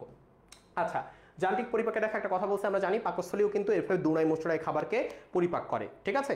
এবং পাকস্থলীতে একটা খাবার খাওয়ার কতক্ষণ পর সেটা অবস্থান করে? 2 থেকে 6 ঘন্টা। কিছু কিছু খাবার যেগুলো অল্পতেই পরিপাক হয়ে যায়, তুমি যদি এরকম ইজি ডাইজেস্টেবল খাবার দাও তাহলে 2 ঘন্টা থাকবে। তুমি যদি খুব প্রোটিন জাতীয় খাবার খাও, ওইটাকে পাকস্থলী বলবে পাইসি, এইবার অনেকক্ষণ ধরে হজম করবো, তাহলে 6 ঘন্টা। বুঝছো? আবার কি দেখো বলতেছে, এক সময় প্যারাটাল কোষ থেকে হাইড্রোক্লোরিক অ্যাসিড খরিত হয়ে অধিকাংশ ব্যাকটেরিয়াকে ধ্বংস করে দেয়। এই যে একটা ইম্পর্টেন্ট জিনিস, আমরা জানি পাকস্থলীর মধ্যে খুব নিম্ন পিএইচে, তার মানে খুব শক্তিশালী হাইড্রোক্লোরিক অ্যাসিড নিঃসৃত হয়।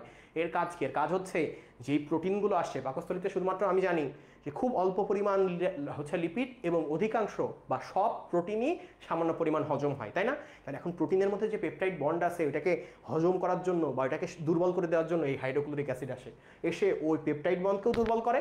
আবার যদি মুখ থেকে কিছু পরিমাণ ব্যাকটেরিয়া পেট পর্যন্ত আসেও, পাকস্থলী সেটাকে সাফ করে দেয়। ঠিক আছে? আচ্ছা, এইবার আমি একটু আগে বলছিলাম যে পাকস্থলী কি করে? মোচড়ামুচড়ি করে খাবার পরিপাক করতেছে। তাহলে মোচড়ামুচড়ি করার জন্য এত পেশি লাগবে। তাহলে এর কিন্তু 3 ধরনের পেশির স্তর আছে। পাকস্থলীর কয় ধরনের পেশির স্তর আছে? 3 ধরনের পেশির স্তর আছে।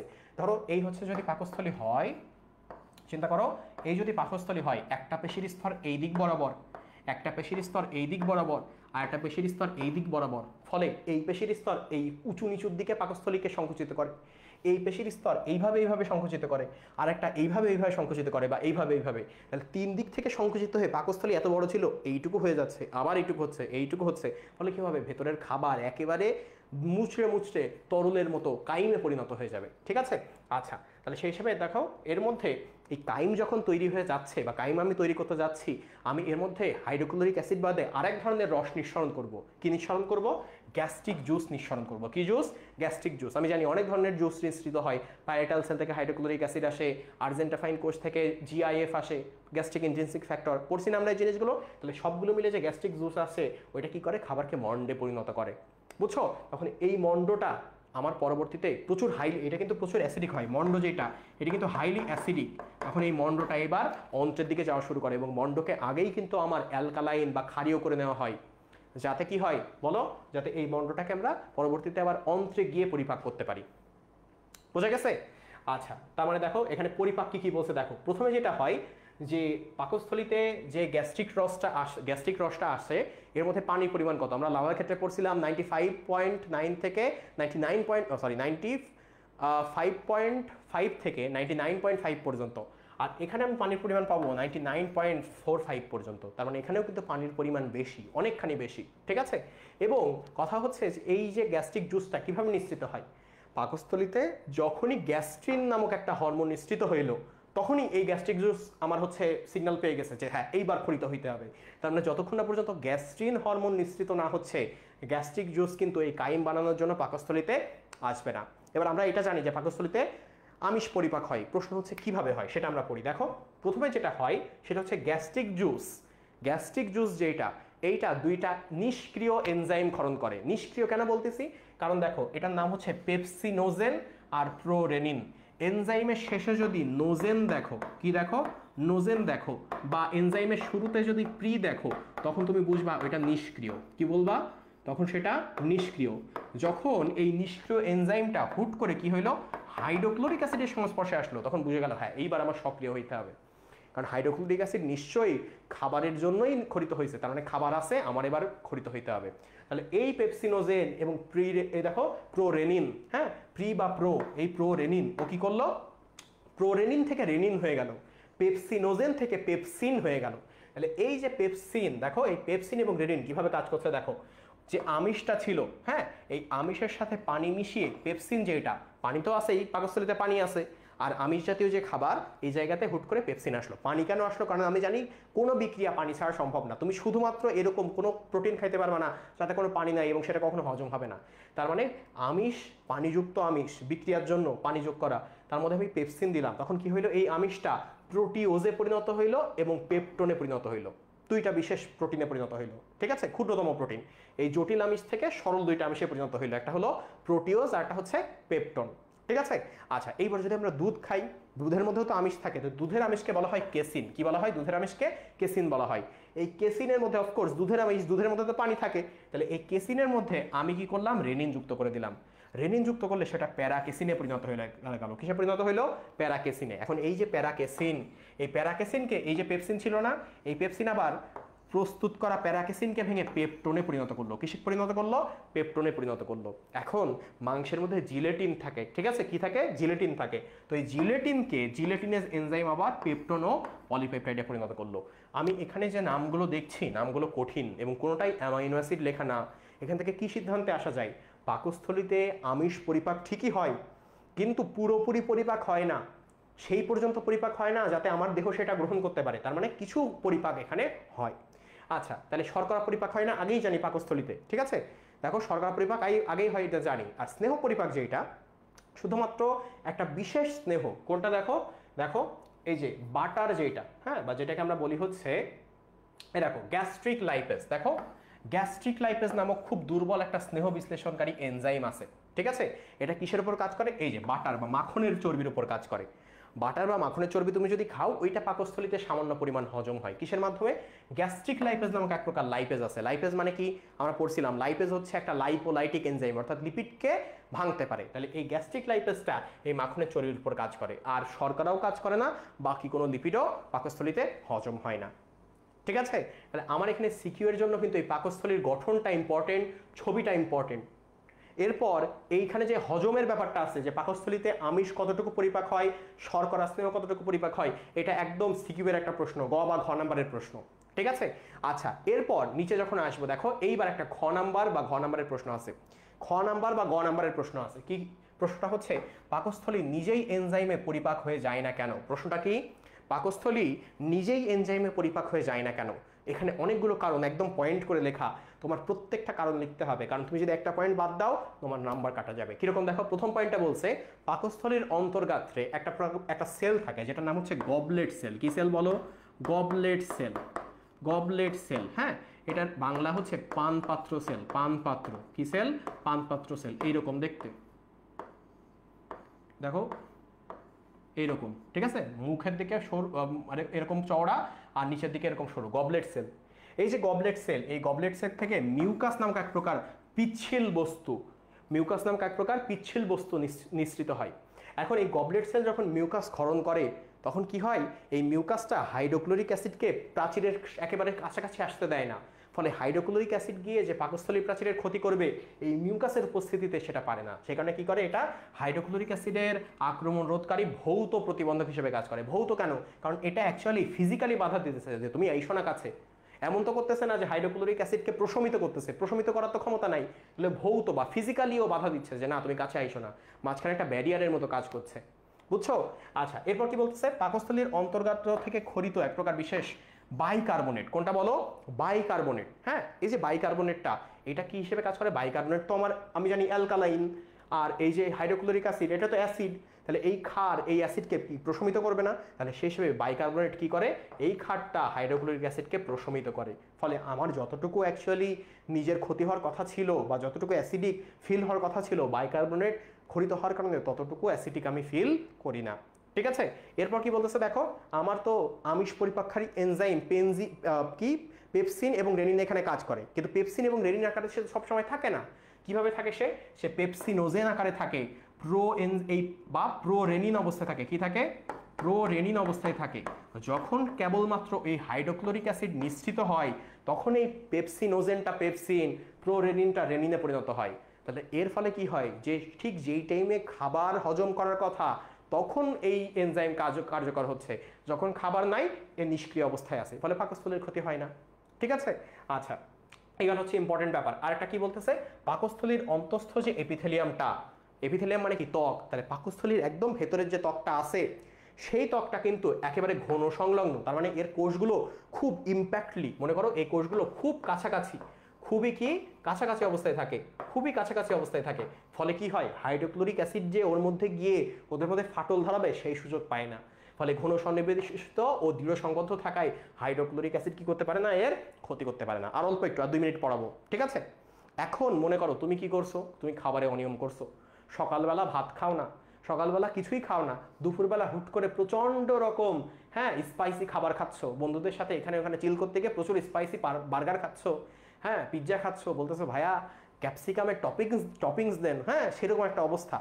এই খাবারের ফলে কি হবে, একটা সময় তোমার পাকস্থলিতে দেখা যাবে হাইড্রোক্লোরিক অ্যাসিড ক্রমাগত নিঃসরণ হইতে হইতে খাবারের অভাবে, বা দেখা যাবে একটা সময় তোমার খাবারের এই যে এই হ্যাবিটের কারণে, লাইফস্টাইলের কারণে একটা সময় ক্ষত হইতে পারে, ঠিক আছে? তো এই ক্ষতটা দুইভাবে হইতে পারে। এক হচ্ছে একটা প্যাথোজেন ভেতরে গিয়ে বা ব্যাকটেরিয়া ভেতরে গিয়ে হইতে পারে, অথবা তোমার খাবারের অভ্যাসের কারণে হইতে পারে। তো প্যাথোজেনের কারণে যদি হয়, সেটা দেখো বলতেছে যে যদি পাকস্থলিতে হেলিকোব্যাক্টার পাইলোরি নামক একটা ব্যাকটেরিয়া থাকে, কি ব্যাকটেরি? হেলিকোব্যাক্টার পাইলোরি, মনে রাখতে হবে। পাকস্থলিতে যদি হেলিকোব্যাক্টার পাইলোরি থাকে তাহলে ওই ভেতরের অন্তর্গাত্র ক্ষতিগ্রস্ত হতে পারে, তখন গ্যাস্ট্রিক আলসার হয়, পাকস্থলীর মধ্যে ক্ষত তৈরি হয়, এবং সেই ক্ষতে যখনই কোনো একটা খাবার যায় তখনই আমরা পেইন ফিল করি। গ্যাস্ট্রিক আলসারের প্রচণ্ড রকম পেইন, মারাত্মক পেইন। তখন পেশেন্ট ওই গরম দুধ খাইলে একটু শান্তি পায়, আর কিছুই খাইতে পারে না দুনিয়ার, যাই খাই ব্যথা করে, যাই খাই যন্ত্রণা করে, যাই খাই জ্বালাপোড়া করে, বুঝছো? তাহলে ওইটা হচ্ছে হেলিকোব্যাক্টার পাইলোরি। আবার আরেকটা কারণে হইতে পারে, ধরো কোনো একটা পেশেন্ট দীর্ঘদিন ধরে ব্যথার ওষুধ খাচ্ছে, কি ওষুধ খাচ্ছে? ব্যথার ওষুধ। তো ব্যথার ওষুধটা কিরকম দেখো, NSAID, non steroidal anti inflammatory drug. দেখো এটা কি ড্রাগ? Anti inflammatory. ইনফ্লামেশন মানে কি? জ্বালাপোড়া। অ্যান্টি ইনফ্লামেটরি মানে কি? জ্বালাপোড়া রোধ করে যে, তার মানে এটা একটা পেইন কিলার। এটা কি বলো? একটা পেইন কিলার। তো তুমি অনেকদিন ধরে পেইন কিলার খাচ্ছ, এই পেইন কিলারের প্রভাবের কারণেও তোমার ওইখানকার সেলগুলো উইক বন্ডে পরিণত হয়ে, বা উইক বন্ডের কারণে তোমার ওখানে কিন্তু কি হইতে পারে, এটা একটা ক্ষত তৈরি করতে পারে, ঠিক আছে? তাহলে এই দুই কারণে আমার মাঝে মাঝে আলসার ক্রিয়েট হয়, যেটাকে আমরা গ্যাস্ট্রিক আলসার বলি। কি বলি এটাকে? আমরা গ্যাস্ট্রিক আলসার বলি, বুঝছো? তাহলে এই হচ্ছে আমাদের পাকস্থলীর। তাহলে এই যে 3টা কোশ্চেন এই জায়গাতে খুব ইম্পর্টেন্ট। কি কি কোশ্চেন? পাকস্থলীর গঠন, পাকস্থলীতে কি কি পরিপাক হয়, এবং পাকস্থলীর ক্ষেত্রে যে পাকস্থলী নিজে কেন হজম হয়ে যায় না।